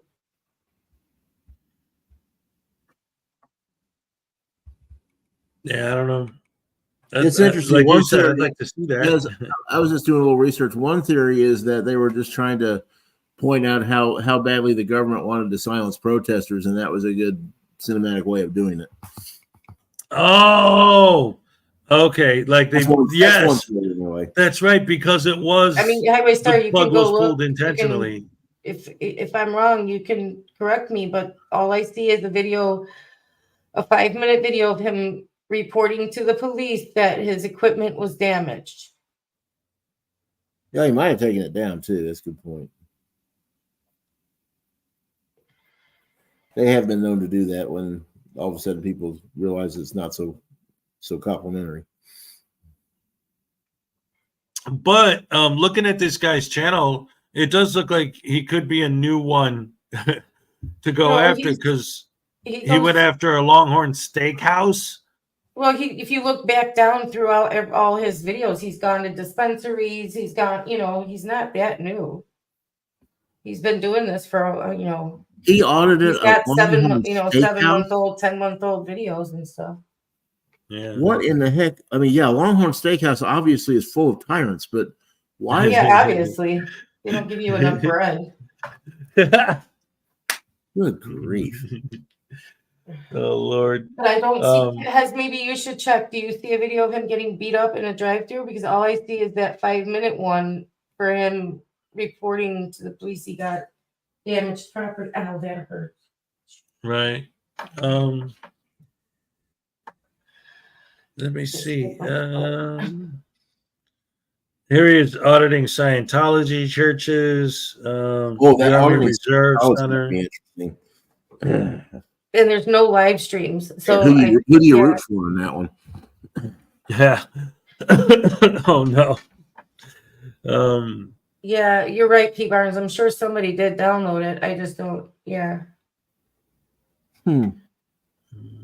I could have.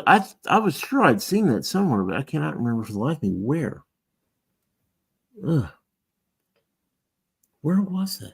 Oh, it's gonna drive me nuts the rest of the day. Those tyrants didn't ask him how he wanted his steak done, chef. Is that it? Medium rare? How dare you say medium rare? We just do medium and rare here, but we don't combine them. What are you, some sort of weirdo? They didn't put the little cow in his steak to indicate how it was cooked. You know how they put the little cow in your steak, the little colored cow, yeah, blue and pink and all that to see how it's cooked. Yeah. That's funny. Yeah, it does seem like this guy is mostly going after Scientology centers and dispensaries. It can't be all bad. Sorry. They want The a only- super duper mega hardcore ultra adjective dance for Memorial Day. For Memorial Day? Yes. I could Put do the one that. in the chat if you The think only that- thing I see do that. with the drive-through is him at a McDonald's, and it's over here standing there filming people. What was that? Were you saying something? Or Put a did he one get in cut the off chat. again? Should do the dance. Put a 1 in the chat if I'm awesome. Put a 2 in the chat if I'm great. And Put a put a 1 in 3 the in the chat if What are you, Chris Ryder now? Put one in the chat. yeah. I stole that from him. He So just said I'm it. gonna keep an eye on this guy. You Put should the keep an eye differential on for pi in the chat if you think I'm. Oh, never mind. Western Missouri variety. We keep an eye on this guy. Yes. He's got promise to be like I mean, seems to be He's got already a promise to big. be a real jerk. He is a douche already, but I'm just saying, like, he seems like He's going to get promoted from douche canoe to douche rowboat. Douche motorboat. Oh my goodness. You know what, gracious, Internet man. God? I was just thinking that.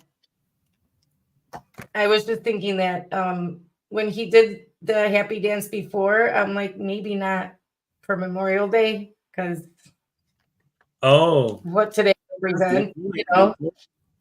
It's Yeah. Very good Yeah. point. Yeah. I think Internet's God's got a good one on that. Got a good point. Yeah. there. He's right. He's like, he read my mind. Like, I don't know Yeah. how to I think say Ray's that got a without good point. sounding like the mother hen who's like always the one that's saying, you know, I think they've both got a good point. what? I think you both have a good point. Yeah, but I didn't want to be the one like always yelling at Hez like, Dad, no. I have a good point, but if I wear a Oh. hat, nobody notices. But if there's What? anyone in the world that has earned the right to yell at me, it's you. That's true. Well, I wouldn't have yelled at you. I would have I know. been like, Hez, wait, maybe we shouldn't, but then everybody would have been like, Mad, what's with her? She stopped him from talking about this, she stopped him from dancing. She's, you know. You can always Don't watch hate one it. of Will's Wanda Mize videos. Those are always entertaining. What do you want me to put on? Will's one of my videos. Oh, Wanda Mize? Let me go see No. if he's got anything new. He's got one arrest video. Oh, that was, yeah, I guess that has been a while. Yeah. I mean, we've all seen the screechy arrest video. Yeah, no, we don't need to. No. Because one of mine is. Yeah, he's tough to swallow. Not Wanda that I Mize. want to swallow. That guy. Taking him. No. If things get weird, I apologize. My computer's acting funky for me right now. Oh my God, his videos are so long. And I don't know what the problem is, but. Yeah, forget that for now. Yeah. I'm not 'Cause I- doing a 37-minute video Why of is this- him filling out complaint forms. It's not happening. That one was a trip. I don't know what he was doing with that. He just sits there and fills out a form. He doesn't even have a cool pen to do it with. I mean, come on. Politely raise my voice to you. Oh.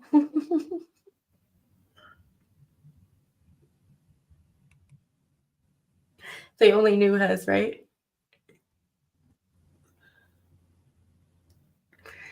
What are you doing? I said my computer is acting crazy on me. I don't know what's going on right now. I'm trying to get this to cooperate. What is it doing? And what is it doing? Talk to me. It's like, well, it's like Frozen, but it's not. It's just everything is taking so long. Like I click on something and like a full Okay, 30 so seconds don't later, click it on responds. anything. Don't click on anything. Just give it a minute. Just stop clicking. I know your instinct is to keep clicking. Just stop clicking. Okay, just let it go for a minute. Look up at your camera and talk to your people. Forget about your computer for a minute. Okay. There you go. Guys, I love you. You're the best fans in the world. Thank you for joining us here on this beautiful Memorial Day.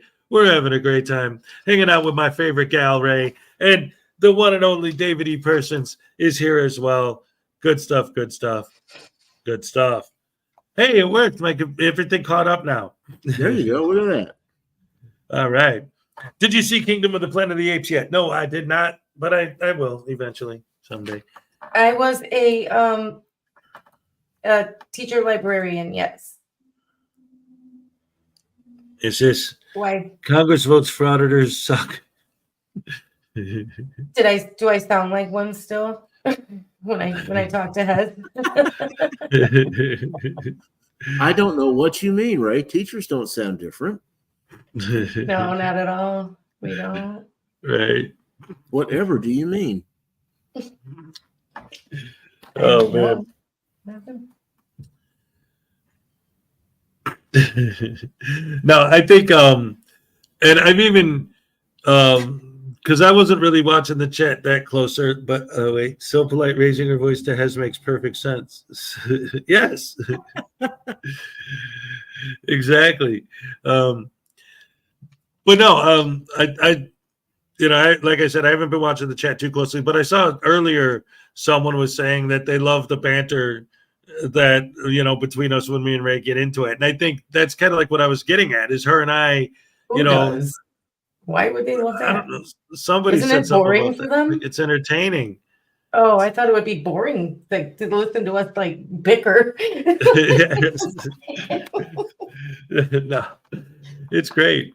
I think when they, I mean, I don't know, but just like even just in general, like watching like movies or TV or whatever, when people get into it, or like a lot of these podcasts, I think when you know that the two people actually do like care about each other, and Yeah. it's not like watching a dumpster fight. It's like, oh, okay, this is interesting. Let's see what these two are getting into now. You know what I mean? Like, I don't know. I think people kind of have fun with it. I don't know. But Birds of the Dewey Decimal System. Oh my word. Oh, I remember the Dewey Decimal System. Boy, we had to learn that when I was in school. Yeah. They don't anymore. They do not. It's all computerized and Right. So when you were looking at the videos, I don't know, like, were you still listening to like what we were talking about at I the was time? not. or- I'm sorry. These days I'm not ashamed to admit I cannot do that anymore. I can't focus on- Multitask. Yeah.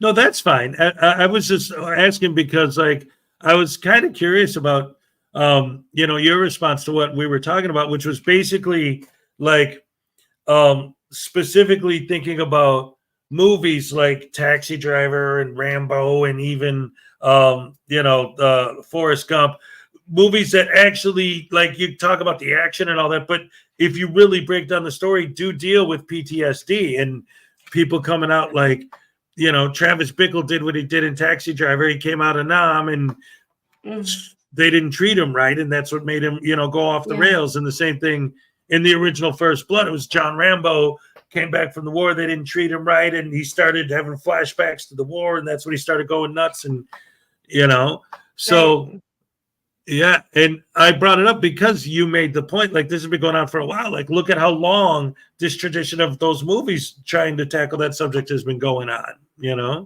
Well, yeah. It's, even before I think they knew technically what PTSD was. I think Hollywood was trying to tackle the problem. Yeah. Before they had a name for it. You know what I mean? Yeah, I think you're right. Before now, they called it shell shock. Yeah. Right. Or what do they call it in World War II? Battle fatigue. Yes. Yeah, battle fatigue. Yeah. So they've been trying to tackle it long before even doctors were, So right. My opinion is that they've been trying to do,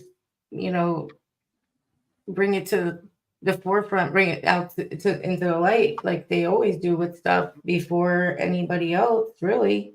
Right. And you turn a camera on anything, it's gonna, bring out all the little nooks and crannies and problems with something. You can't Yep. hide from a camera. You can't hide anything.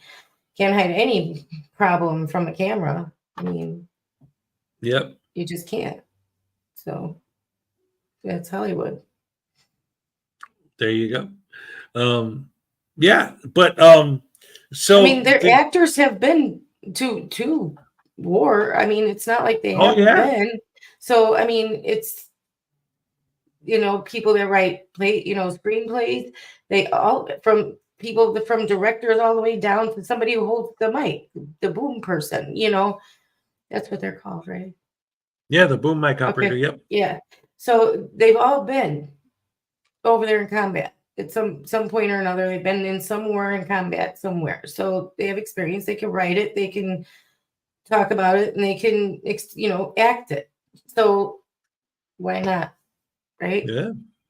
Yeah. And again, especially in the old days when when they had the draft and almost every man served at some point, Mhm. like all those actors, all those people, they all had experience. They'd all been there, been through it. So yeah, it's wild. So, of course, they're going to make movies, where where it plays a role, because that's what happens in Hollywood. If it's a thing in real life, it's going to make an appearance in a movie. You know what I mean? I think at some point we're going to see frauditing in a movie. Mark my words. At some point, we'll see frauditing in a movie. It's already been on TV a few times. There have been a few episodes of I think because my mom always watched Blue Bloods, so I think it was Blue Bloods. I didn't see it, but she's like, I saw this episode. These guys, these frauditors were out there messing with the cops, and the cops are like, oh no, not these assholes Oh, it's again. cop watching. Well, cop watching's been Yeah. a thing for a while. I'm talking actual frauditing, like Okay. where they're in Yeah. a library or something like that. Yeah, yeah, Not- yeah. Cop watching has been a thing for a long time. Right. I got So- you. I got you. But I've never understood. Yeah.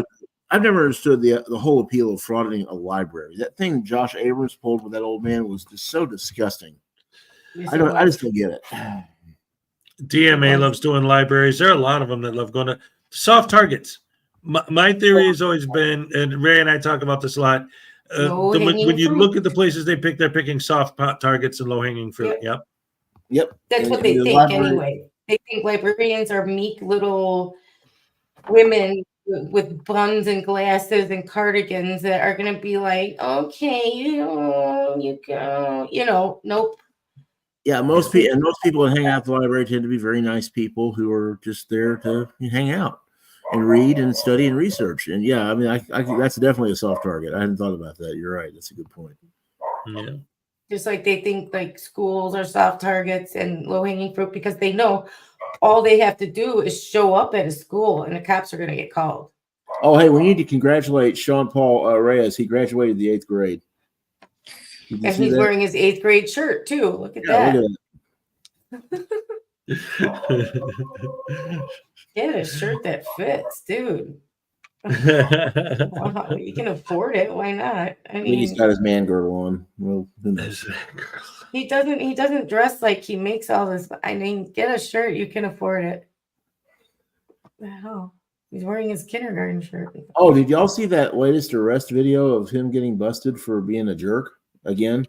No, he got arrested again? Yeah, hang on. Let's see if I can find it real quick. Hold on. Put the link out. Hang on. It was. I think it was Troll that had it. Hang on. I didn't know he got arrested. Now that we could have been watching. It's right here. I would have yeah, enjoyed that. He put Troll put it up like yesterday. I think it was. Oh, Hang on. Let me get Watch the Troll. link.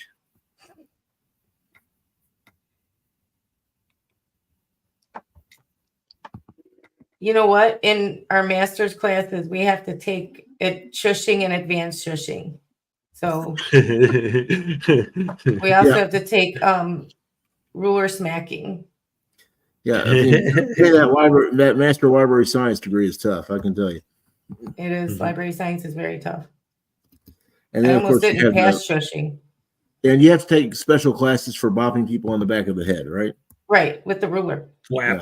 Yep. I put the link in the private chat there. All right, let me get that ready. Talks amongst yourselves. I'll be right back. I got to pull something out of the oven, or I'm going to burn my house down. Oh boy, yeah, we don't want that. Uh-oh. You got a filibuster there. Okay. All right, so hey guys, wonderful to see all you beautiful, fantastic, amazing people here. I love you guys. You're the best fans in the world. Thank you for joining us on this beautiful Memorial Day. We thank all the people who served in the military, and of course, remembering all the people who gave their lives the ultimate sacrifice for our freedom, for our country. A moment of silence for them.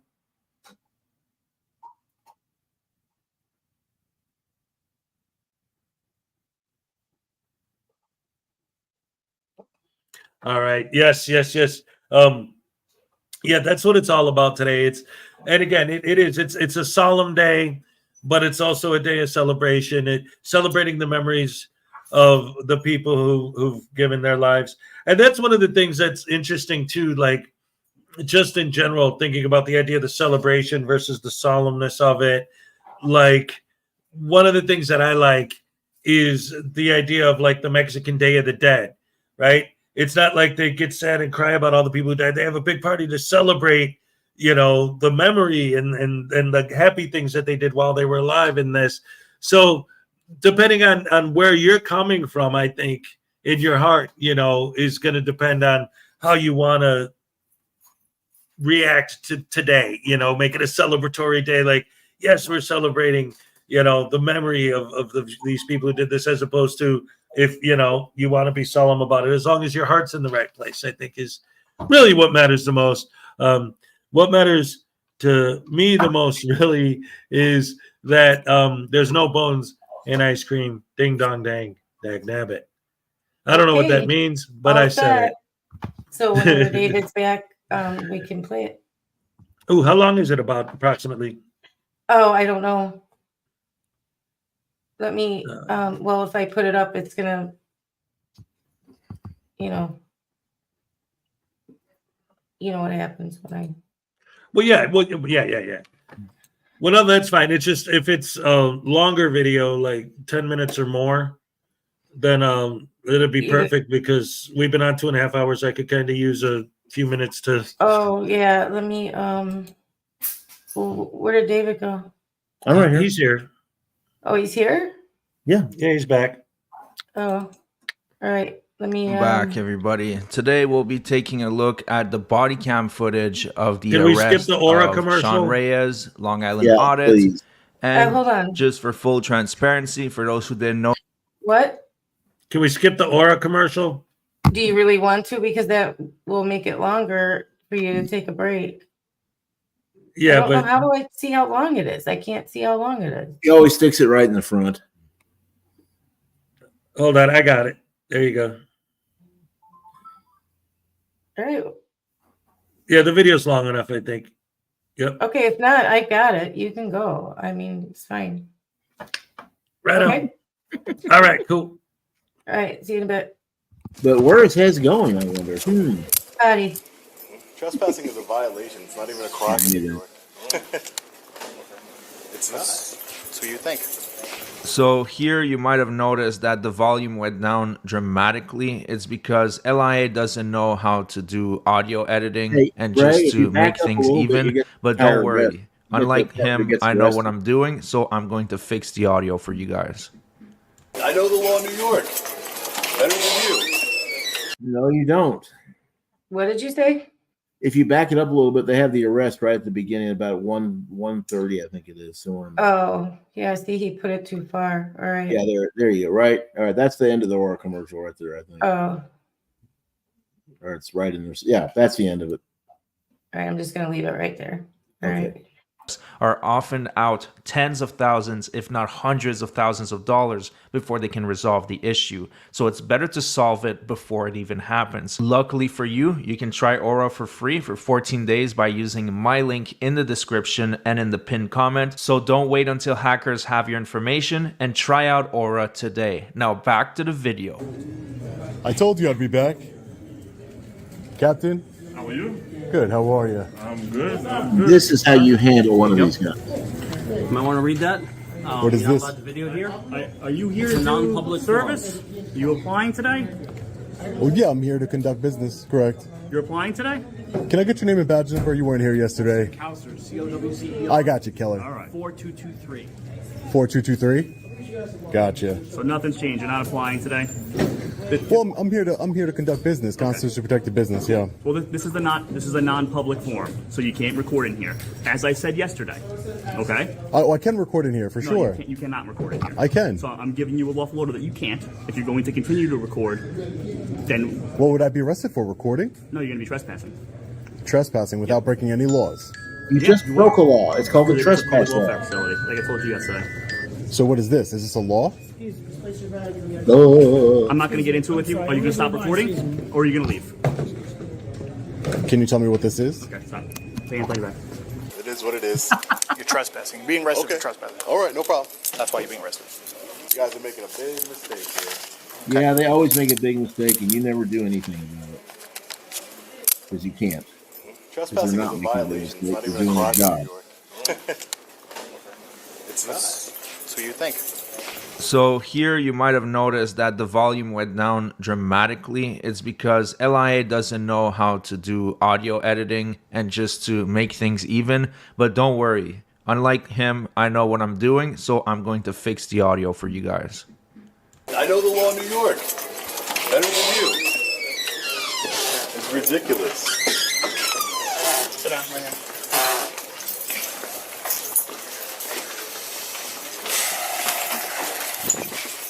You guys are making a huge mistake here. Listen, man, I told you. I gave you a chance. I'm trying to be I was cordial trying. with No, you. you weren't. Yes, No, I you was. weren't. Yes, I was. No, you weren't. Yes, I was. No, you weren't. Yes, I was. No, you weren't. Yes, I was. No, you weren't. I asked you what this paper was. I asked told you you to explain this yesterday. paper was. I told you I yesterday asked you- outside. It's going to be handled differently.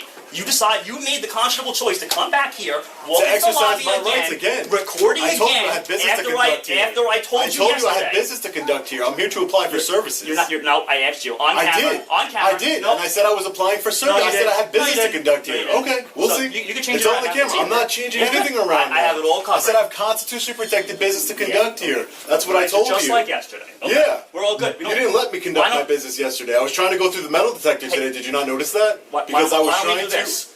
Why don't? Plead the fifth. Yeah. Why don't you do that? Yeah, because that's what you were told yesterday, right? So you want to quit back at it, right? That's funny. Big mistake you guys are making here. Big mistake. Violating my constitutional rights. Be out in a couple hours and I'll beat the charge just like I beat the Innocent is because they Oh.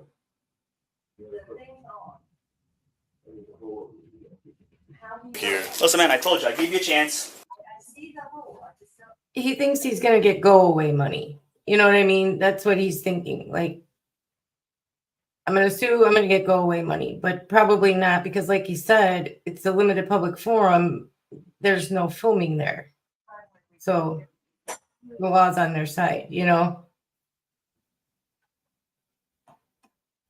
I'm trying to be I was cordial trying. with No, you. you weren't. Yes, No, I you was. weren't. Yes, I was. No, you weren't. Yes, I was. No, you weren't. Yes, I was. No, you weren't. Yes, I was. No, you weren't. I asked you what this paper was. I asked told you you to explain this yesterday. paper was. I told you I yesterday asked you- outside. It's going to be handled differently.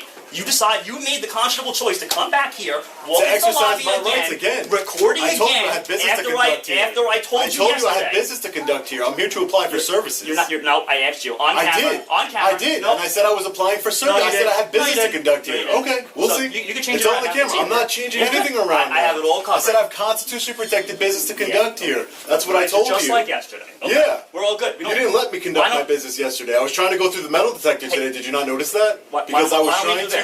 to. Why don't? Plead the fifth. Yeah. Why don't you do that? Yeah, because that's what you were told yesterday, right? So you want to quit back at it, right?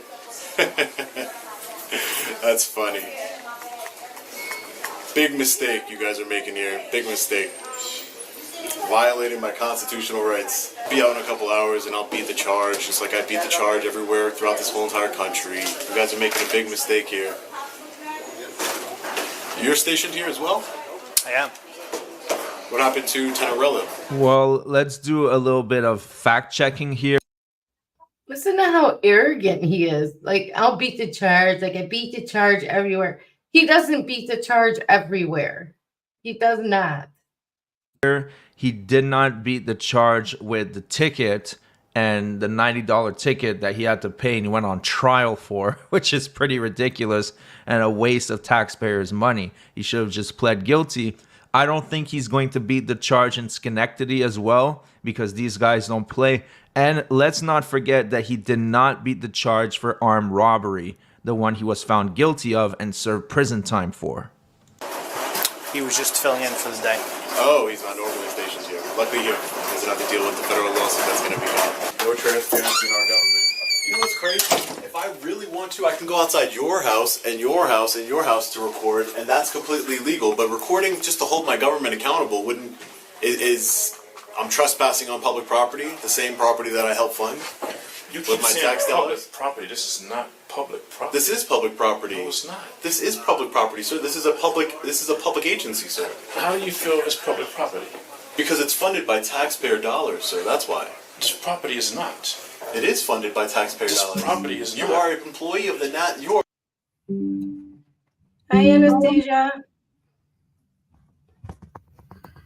How are you doing? An employee of the county of Nassau. Yes, I'm an employee of Nassau County, but this is not county property. But who pays? They lease this space through tax dollars, sir, meaning that it becomes publicly accessible. Meaning Nassau County. Yeah, what he doesn't know has about the nothing law to do would make a with good this book. property. What an idiot. What did you say? What LIA does not know about the law would make a very substantial book. I know. He said he stood there in his arrogance, like so confident in his stupidity. It's like it's so annoying. It is. Sitting I there know the going, law I'll better beat than you this do. charge like I beat every charge. What I'm sorry, what'd you say? This is the man who spent $50,000 to get out of a $90 ticket. That he didn't win. Yeah. Wasted taxpayer dollars by having a trial for a $90 ticket. And then lost anyway, badly. Yeah. Hey, Patrick. How you doing? I know, it's annoying. And so he thinks he's going to sue here too. Watch. He's going to probably threaten a lawsuit and then try and get some go away money. And that's not going to work either because clearly he's trespassing. Like the guy said, limited public forum. You're not there to conduct any business, then you're trespassing.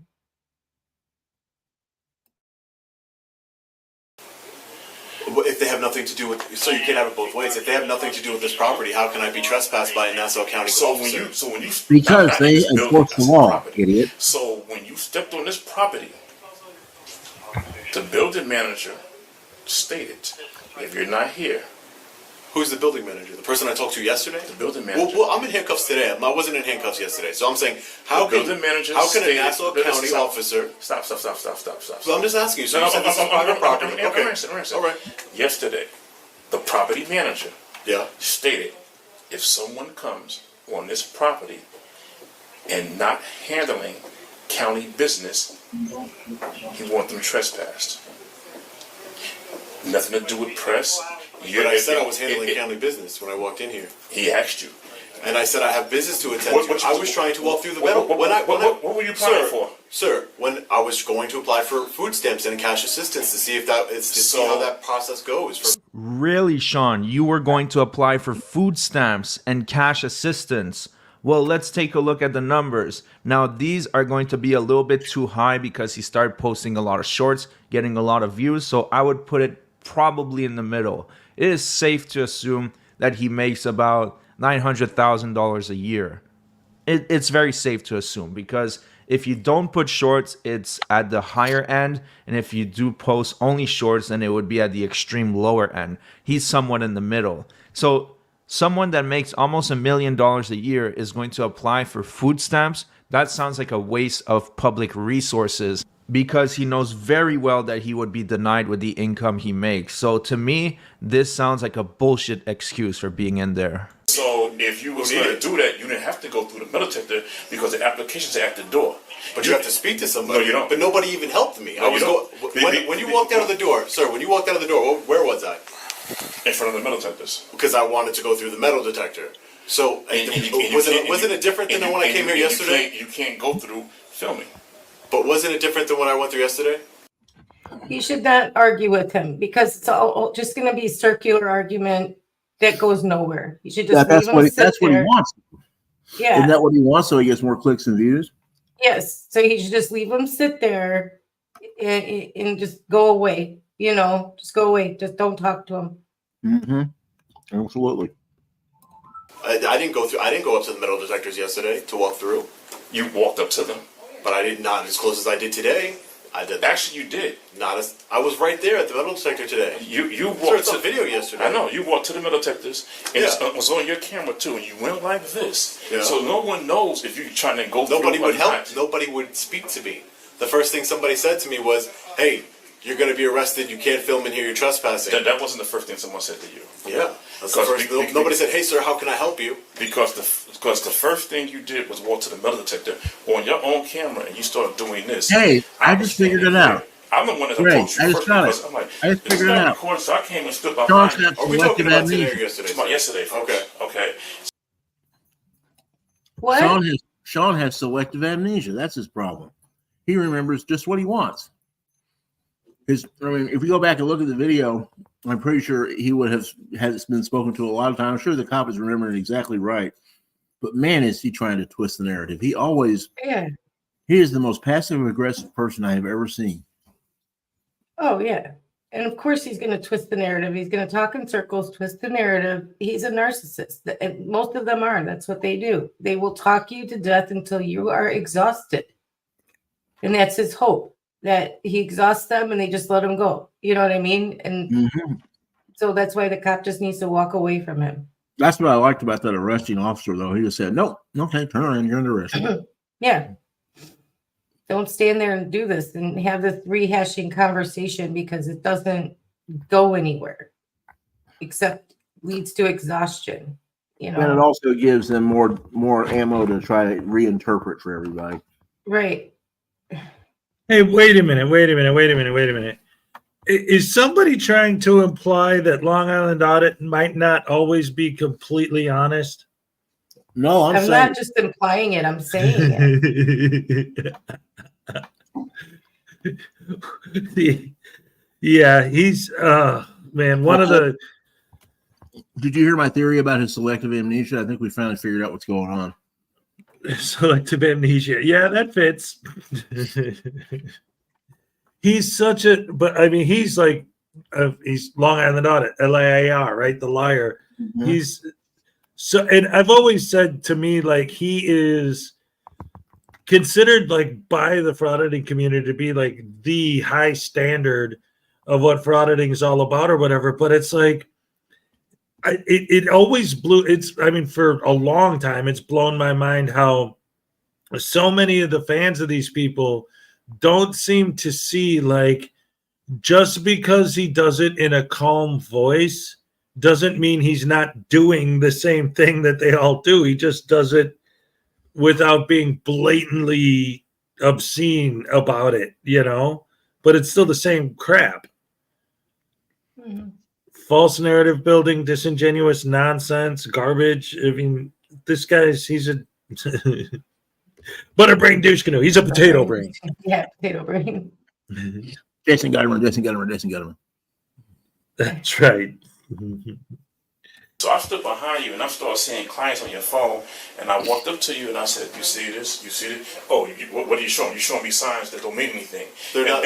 And that's on your thing. I posted the video. So today you come walking up again to the metal detector. 100,000 people have watched the video so far.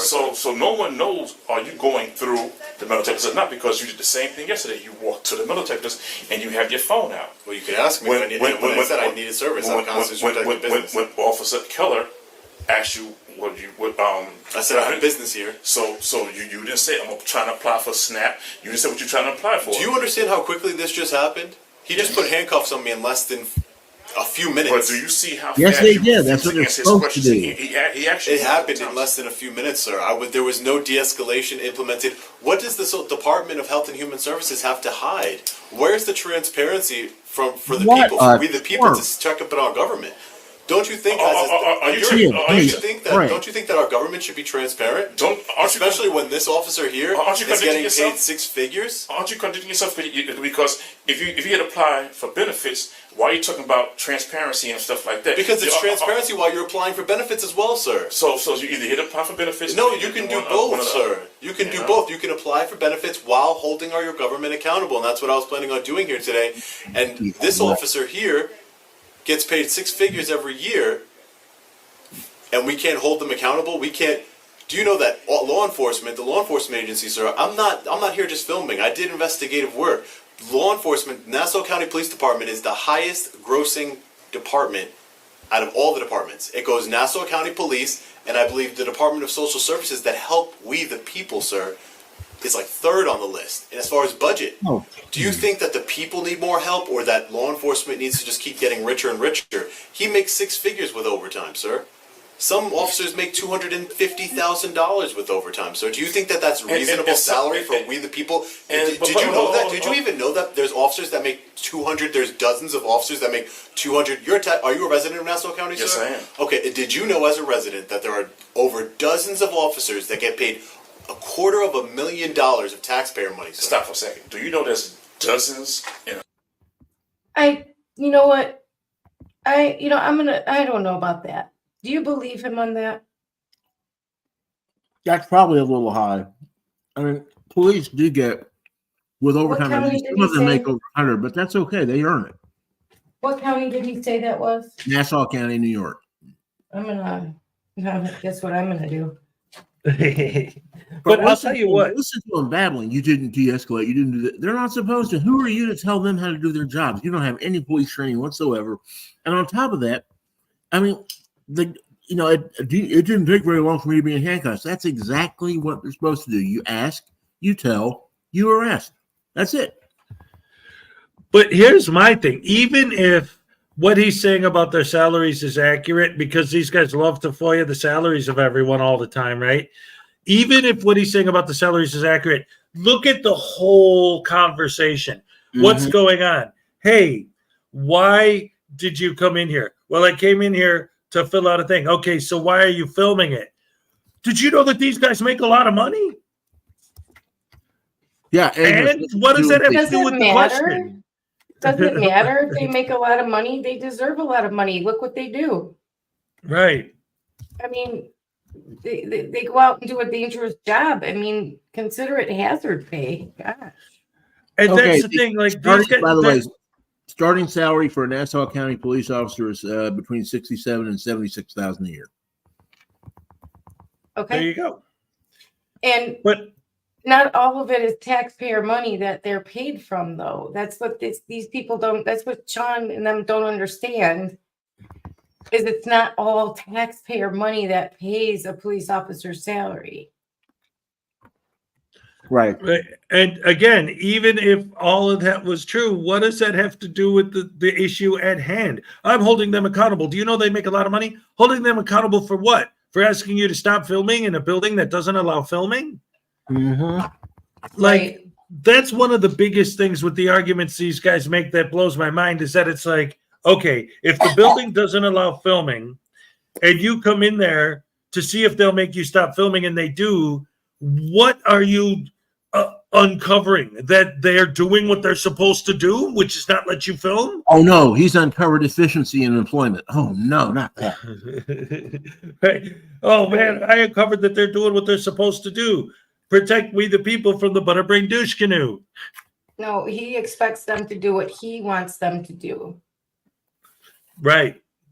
It's the same mentality that the sovereign citizens have with the lawyers and why they won't hire a lawyer. Because when they do, they say, here, hand in this paperwork to the judge, and the lawyer will read it and say, I can't give this to a judge. I'll be disbarred, maybe even thrown in jail for handing them this nonsensical paperwork. Well, you're not doing your job. You're supposed to do whatever I tell you, no matter what, even if I'm wrong. No, that's not my job. I've only seen one lawyer do what the client wants, and that's Chili's lawyer. So, well, I've never you heard seen on Chili's appeal? Have you heard what the grounds of his appeal is? Ineffective assistance of counsel. I'm not kidding. I'm not making that up. Well, then he's talking about himself because he's the one who directed the council. And I thought Michael Mee made a case out of that, made a pretty decent case out of that slop that Chili handed him. I mean, good grief. And it was last minute too, because Chili expected to represent himself. So that he had to do it last minute. So I think he did a pretty damn good job for last minute. It's Chili who sabotaged himself. So anyway, back to this. But LIA, another thing about LIA, his interpretation of upholding your oath is doing what I say. Right.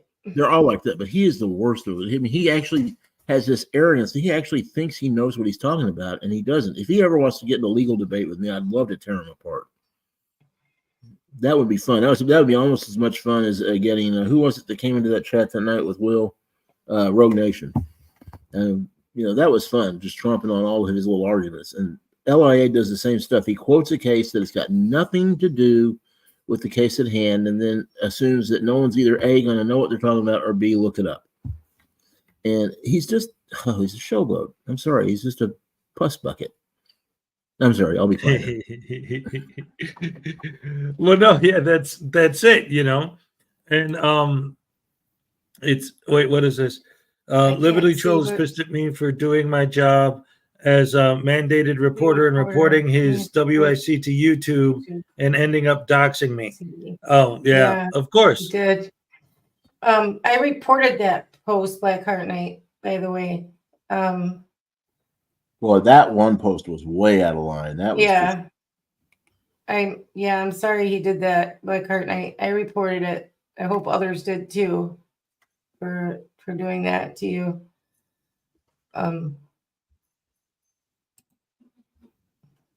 That you are a mandated reporter. So I understand. Right. But again, going back to what we were saying a minute ago, that's my whole thing, has always been like they'll complain about like these people aren't doing their jobs. And it's like the people who are there for services, right, are the people that the public servants are there to serve. Right. So when a frauditor comes in and is filming them and they don't want to be filmed and they don't want the person there, then they are doing their job by getting rid of the frauditor. It's like we, the people, don't need to have something in general in their mentality that I've been thinking about that really just doesn't make sense to me is always been. And I think I said this last week. It's like, we're going to expose the government for treating people like dirt. And how do you do that? By giving the people a hard time and treating them like dirt. Right. Like, what are you exposing? You're exposing that you're an asshole by treating everyone like, please don't film me. Well, I'm here to film the government, so I will be more than happy to stop filming you. No, I'm going to film you anyway because you asked me not to. So there, you shouldn't have approached the camera if you didn't want to be filmed. It's like, if you're there to expose the government, why not just say, okay, if a regular person says they don't want to be filmed, then don't film the regular people, film the government. But no, that just drives me crazy. I know. Right. That's and it's like this somehow. It's like, why doesn't when they make that argument about, well, I'm a taxpayer, I can tell you what to do. Well, I'm a taxpayer, and I'm going to tell you to get out. Why do they? I mean, we're all and who is it? Is it JC News and some of those other guys who say that, well, you work for the state, the city, state, whoever, the government, so you don't pay taxes because I pay your salary with my taxes. Huh? They actually think that because they get paid with taxpayer money, they don't pay taxes. Sorry, hold on a minute, David. Can you go on subscriber only mode, please? Oh, sure. I'm sorry. That's okay. That's not you. It's the trolls and the vicious, violent, disgusting sheep of Bao that just, he says, hey, go attack this channel. And then they just attack, and they're vicious and violent and rotten and no good scumbags. So, yeah, we were getting stream sniped and we were talking to them. All right. Sorry about that. I wasn't Yeah. paying attention. Sorry. Well, no, that's all right. You just whatever. Just for whatever reason, I don't know how long ago was it, Ray? Like maybe 6 months ago or something, 5 months ago. They just, for some reason, this specific channel decided to target our channel, and they Oh just yeah, I pop just back think they in every were once in a while bored. for no reason. Bored, nothing better to do. It's like You somebody know. wants to go take. I'm the only one on in the morning. I don't like your so- sandbox, so let's go put something in it. Oh boy, it's like Eh. 2-year-olds on the playground. right? Let's see. Come on, let's change this to sub only mode. It's been so You were long since never I've done taught that. any manners. You know what I mean? Yeah. It's like I said, maybe it's because I'm the only show that's on in the morning, so that's why they target us. I don't know. I like what Unclean's got to say about it. Let's not pay attention to the kids. Right.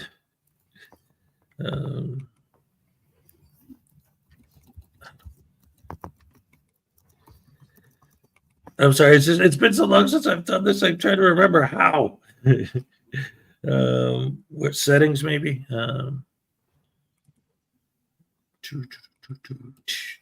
I think it's the same place where you set the timing for to make it a time. Yeah. yeah. I don't think I can do it though. I can only slow down the chat. That's all I can do. Let me see. And I have to do that from my phone, which is silly. That is silly. YouTube is silly. I don't understand it half the time. And what is the story with Chris Ryder and LIA and these guys who have to wear gimme ball caps all the time? They're doing what to?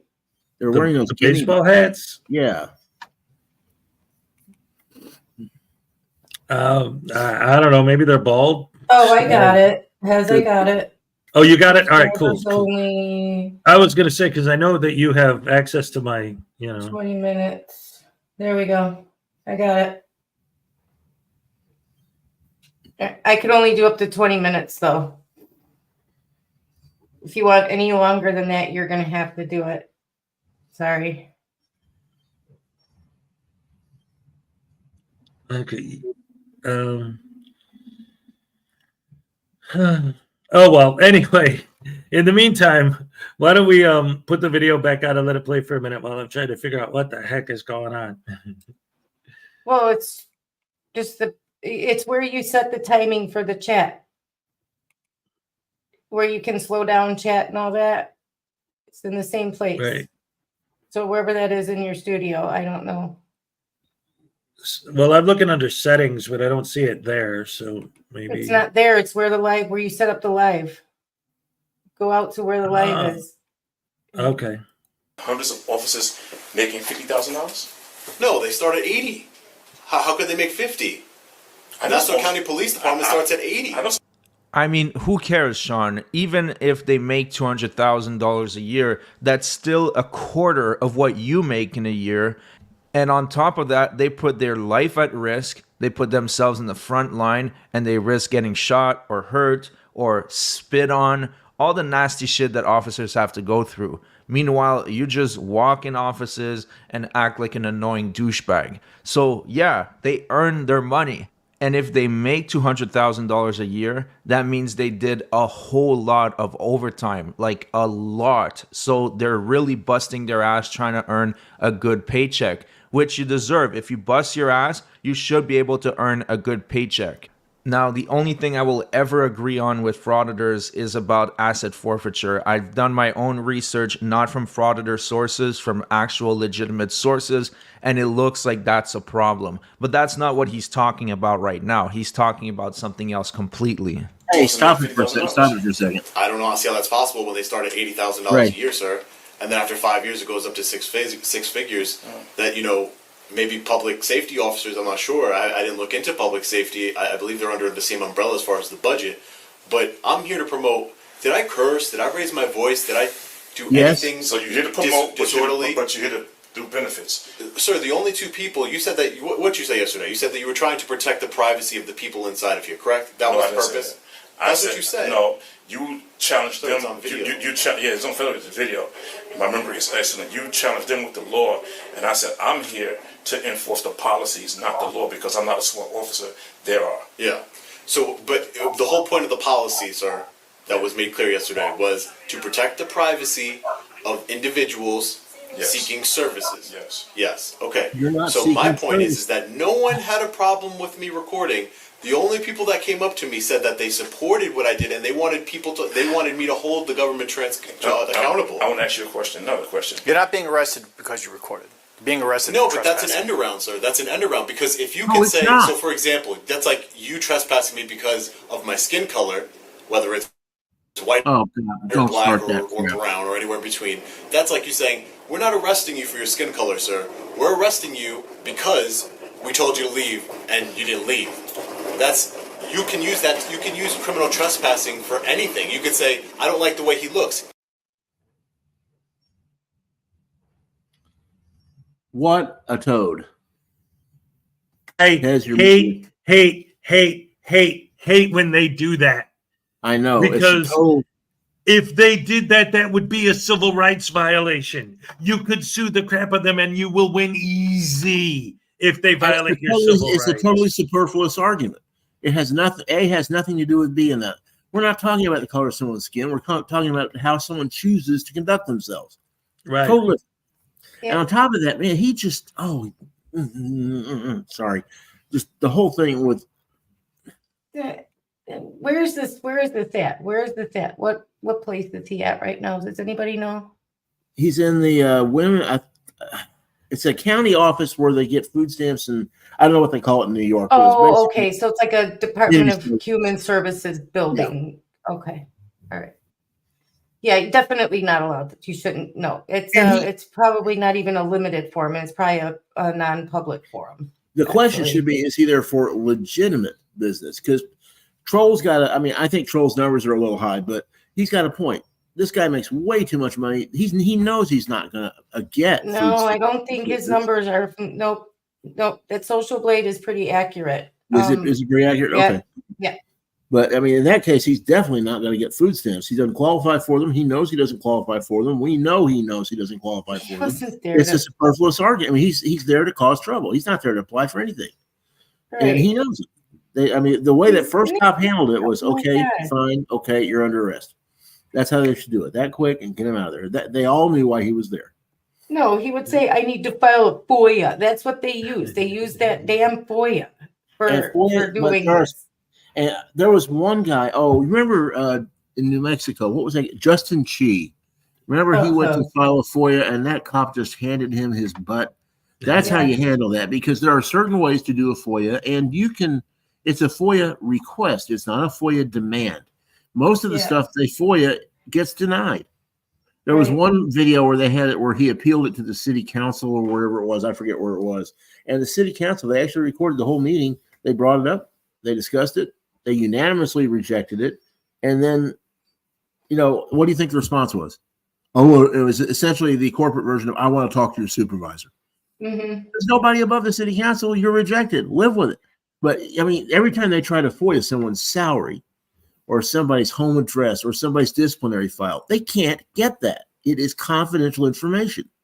Personnel files are not part of FOIA, period, end of sentence. No, it's not. You're right. They think it's part of public record because they're public servants or public employees. And actually, it's not. I read, the Illinois FOIA laws, and there's so many things that you cannot get. Right. And these people think you can. And they go around and they say, well, I can give you the FOIA and you have to send it along. And that's not the case either. And In if you look at New York, in Illinois, you have to give it to the public body that you're requesting the information from. if you look up New York, where Sean Jackass is, the following records are exempt from disclosure. Let's see, any file that is exempt from disclosure by state or federal statute, anything that would, if disclosed, would, in the opinion of the FOIL officer, constitute an unwarranted invasion of privacy, which means they can deny just about anything they want. 3, those pieces of information which, if disclosed, would impair contract awards, collective bargaining negotiations, or other business or contractual arrangements. And you get the idea, right? It's what does it see? Those contain trade secrets, those that are compiled for law enforcement purposes under certain specific circumstances. Information which, if disclosed, would endanger life or safety. They can deny most of it on those grounds. Those containing examination questions or answers that can be used to Right. Oh, And basically, that guy that's in Chicago, that one, I don't remember his name. Well, there are a couple in Illinois that especially audit them as in Illinois, there's another one that he went to the water place. Who was that guy? Yes, I know what you're talking about. I can't remember his name. Fill up their gas and everything. Right. That guy. But in New York, FOIL is basically the agency. This is the one I thought was interesting. One of the things that's exempt is any information on traffic control signal photographs or patterns. I thought that was interesting. No, not Goat Boy. It's not Goat Boy. It was the other guy who went to watching them fill up their gas tanks. Remember that video? I can see the video. I just can't think of the guy's name. Right. I can't remember his name though. He's got an accent. The Russian guy? No, it's not the Russian guy. No. No, I don't know. But anyway, but the point is, he made a community post about how he tried to get the body cam footage from the police for something, and they told him no because it wasn't flagged, because nothing really happened like to flag it. Like nobody was there wasn't excessive force, nobody was shot, nothing like that. And if he wanted it, he would have to show ID to prove like he was in the video, or else the body cam, he wouldn't get it, And he's like, they're so corrupt. They should just give it to me. And I've never heard of that. I want it. So I looked up the law and I gave him the law. I gave him the statute number and I copied and pasted the law into the comment section for him. That says that you have to show ID to prove that you're in the video if it's not flagged. And if it's not flagged, they don't have to give it to you, even if you are in the video. But, a lot of this comes down to, on its base, like so many of those things aren't even a thing, because to me, these guys with their FOIA requests is no different than the post office guys with the stamps. The only reason they're putting in a FOIA request, the only reason they're buying a stamp, the only reason they're doing those things is so that they'll have an excuse where they could technically say that they were legally in there for a legitimate reason. No, but he was saying that they were corrupt, and everybody in the comments they all say that they were corrupt, and I'm like, no, they're not. Here's the law. Yeah, and they're doing their job. And here's the law. Well, these guys seem to everything's unconstitutional if they don't benefit from it. I mean, to get right down to it, that's the problem. He didn't reply back or anything. So what did I say last week? Right, the laws that these guys quote are not applicable to the situation they're in, and the laws that are applicable to them, they will just flat out say no, they're not, because those are the laws they want to break. Oh, right. No, that's not a law. It's not really a law. No, it's not. No. Yeah, right. No. They're like the kid in school who was like, "You're it." No, I'm not. Yeah. A lot of these guys act like they're kids. They act like 2-year-olds. So the kids. Yeah. It's like so annoying. That one kid was so annoying. No, I'm not. It's not my turn. No. It's not my turn to count. I'm not it. No, right. Yeah. Well, if you see that in the video, he and the officer right at the beginning go through that. He says, "No, it isn't. Yes, it is. No, it isn't. Yes, it is. No, it isn't. Yes, it is." Yep. That's one of my favorites, is the whole private versus public property thing. This is public property. No, it isn't. Or this is a private property. No, it isn't. Oh, I'm sorry. So because you said no, it isn't, that means it isn't. And then that's what I say. So if I go into your house and you ask me to leave because it's private property, I could say, no, it isn't. Well, that's different than public property. Right. you were on private property. They told you it was private property, and you said, no, it isn't. So that means it isn't because you said, no, it isn't. So I'm going to your house, and I'll just say, no, it isn't. And that makes it not because I said you've got a bathroom and I've got law books. Right. I got law books and you got a bathroom. So it's public property. That could be an interesting video. The bathroom law books video. Well, they always say that kind of goofy stuff like, well, there's a bathroom here. There's chairs. Or like that one time Wanda Mize was like, there's a sign that says keep the children off the furniture. I still don't know why he thought that made it. I never have figured that one out. Why did he think that made that anything? I don't get that one. I never have understood. No, I guess his screws were extra special loose that day. I don't know. Of course, Wanda is sort of, he's one of those guys where I hesitate to be critical because he's just so completely mentally disturbed. It's hard to, that guy just, I'm sorry. Don't get me started on him. Like there's actually something wrong with his brain. Yeah, I feel sorry. I don't feel sorry for him. Almost. Right. Almost. Yeah, you almost do. But then he does something, then you're like, no. No. Takes me back to not feeling sorry for him after that. Right. Yeah. Oh boy. All right. So you guys want to see some more of this or? Yeah, let's he got arrested. He's just going to sit here and argue with this cop. And with the cop. We can watch it. I don't care. Give him a platform. Get arrested, so that's good enough. That's the important part. Right? Yeah. Oh dear. We've been at it for a while. So. Yeah, we're over the 3-hour mark. So, well, anyway, oh my goodness. Thank you so much, David, for coming up and joining us today. Oh, my pleasure. This was a lot of fun. Yeah. Oh yeah. It was great having you up here. We had a good time. I even got to tell one of my jokes. I got to tell one of my jokes in person. This is great. Yeah. You got any more good dad jokes? Let's see here. Do I have any more good dad jokes? I told you. Did I tell you why George Washington would never have been a good cardiologist? Why? Because he could not tell a fib. Because he could not tell a fib. That's a hard joke. Never mind. Yes. No, I get it. Atrial fibrillation. Did you hear about the Frauditor that locked his keys in his car? No. Broke 3 windows trying to get out.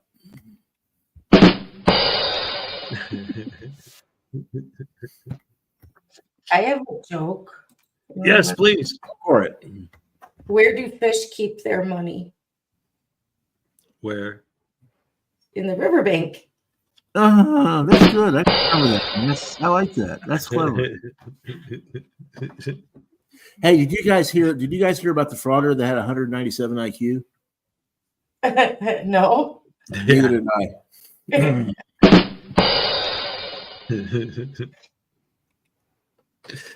Oh man. That's funny. Oh man, I'm sorry. That's good. So I love dad jokes, man. We always love them here. Anyway, thank you again for joining us, David. And of course, and as always, thank you so much to the wonderful, amazing Ray. Hey, Ray. And of course, thank you to all of you wonderful, fantastic, beautiful, amazing people for joining us again, like you do every time. Yes, I got one more paper. Hang on, see if I can get it done real quick. I got one more paper I wanted to show you. This is worth the wait. Yeah. Hang on a second. Let me get it set up here. This is going to be fun if I can get it to work. All right. Well, while you're doing that, let me read this. Chef M80's joke. What did the drummer name his twin daughters? And a 1 and a 2. Oh man, that's great. I remember that one. That's good. That's funny. I like that. It's really great. That's very funny. I gotta remember that one. I might still have to steal that one. Okay, let's see if it's gonna work or not. It may not work, but let me try it here. Because this is a Sean Paul Reyes newspaper setting. Hold on a second. Here we go. It worked. Okay, here we go. You ready? Yep. And I took this off that video just now, so here we go. As soon as it says, oh, come on. StreamYard, don't do this to me now. There you go. Sean Paul Reyes suffers constipation crisis. You got to blow it up and put it on the screen so everybody can see the whole picture. The picture makes that one. Oh no. The constipational law scholar. Yep. I love it. Well, thanks for having me, Hez. This was fun. Ray, good to see you as always. You too, Hez. All you guys. Oh, yes. Yes. Thank you guys for being here. Thank you for coming up. Thank you so much. Love you guys. Love you, Ray. David, always a pleasure. Every time, we had so much fun. You could come back. Let me know. We could set it up again. Have you back in the future. I had a lot of fun talking to you. It was a good time. And like Ray said, the time just flew by. Yep, this was fun. Hey, any last words before we wrap it up? Let's see. Last words. Goodbye. Let's see. All right, how about you, Ray?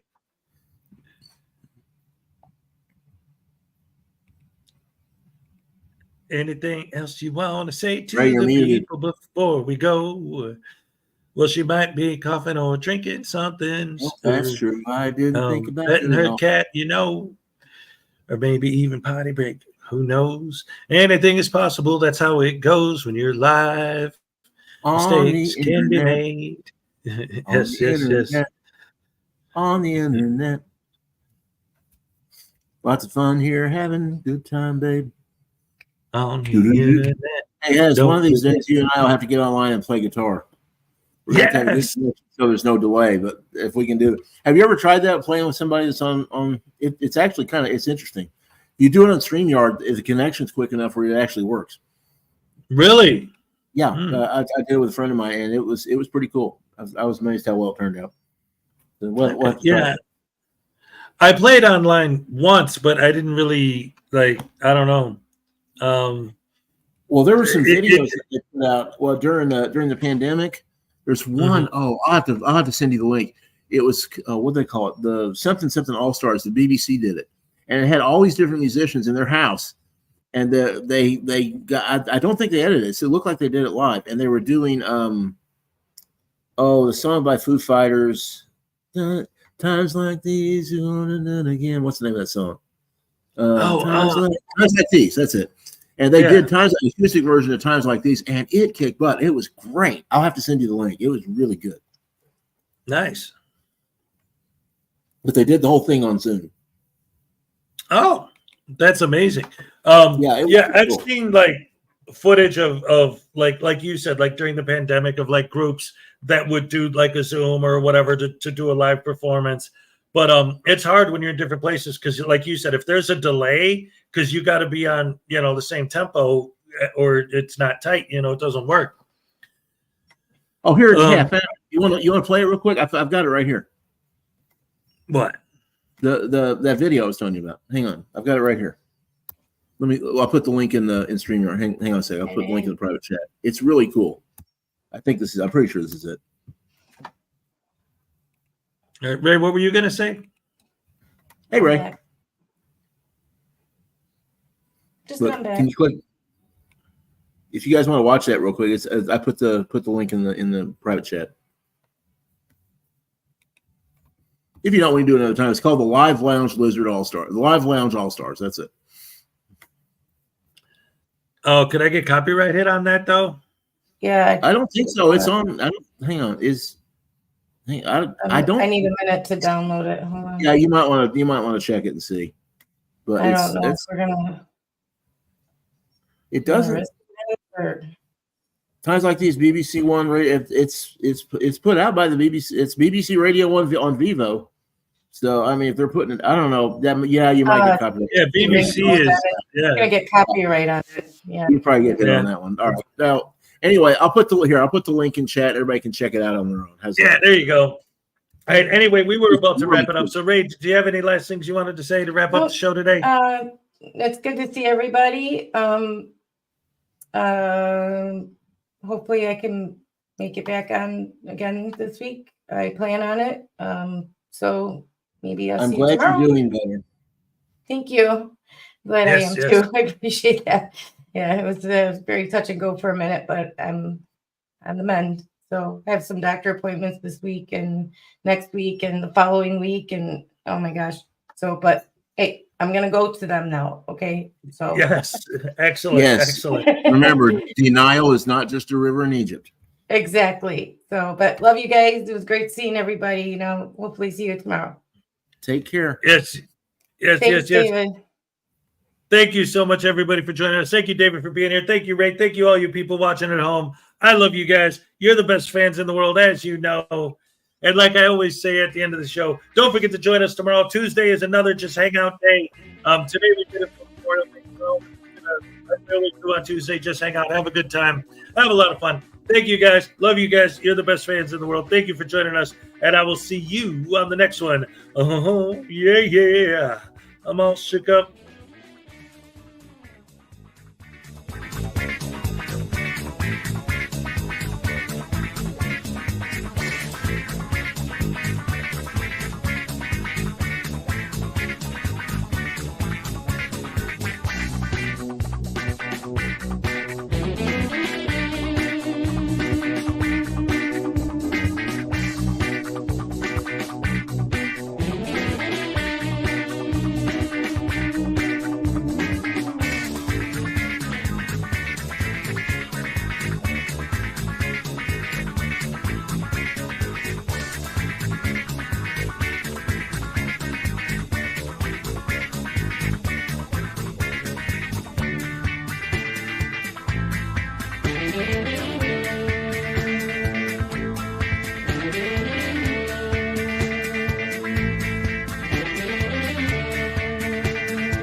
And kids, and it's all because of gambling.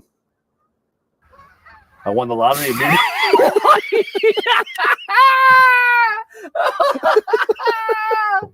And it's all because of gambling. I won the lottery and moved to Hawaii. My wife complains I don't buy her flowers. To be honest, I never knew she sold flowers. People said I'd never get over my obsession with Phil Collins. But take a look at me now.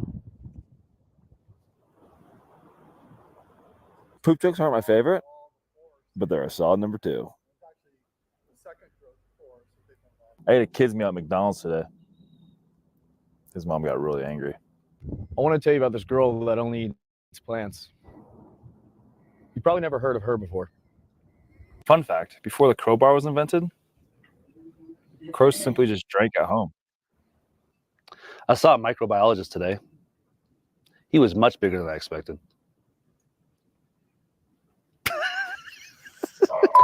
I saw fudge. I saw God dang it, man. I saw a microbiologist today. God dang it. Why? I saw a marine biologist today. Microbiologist. Oh, dude. I saw a marine biologist today. Microbiologist. I saw a microbiologist today. Okay. I saw a microbiologist today. He was much. We'll mix it up.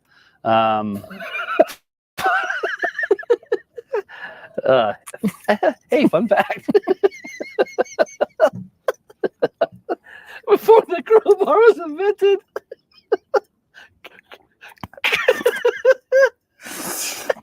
crows used to get loaded at home.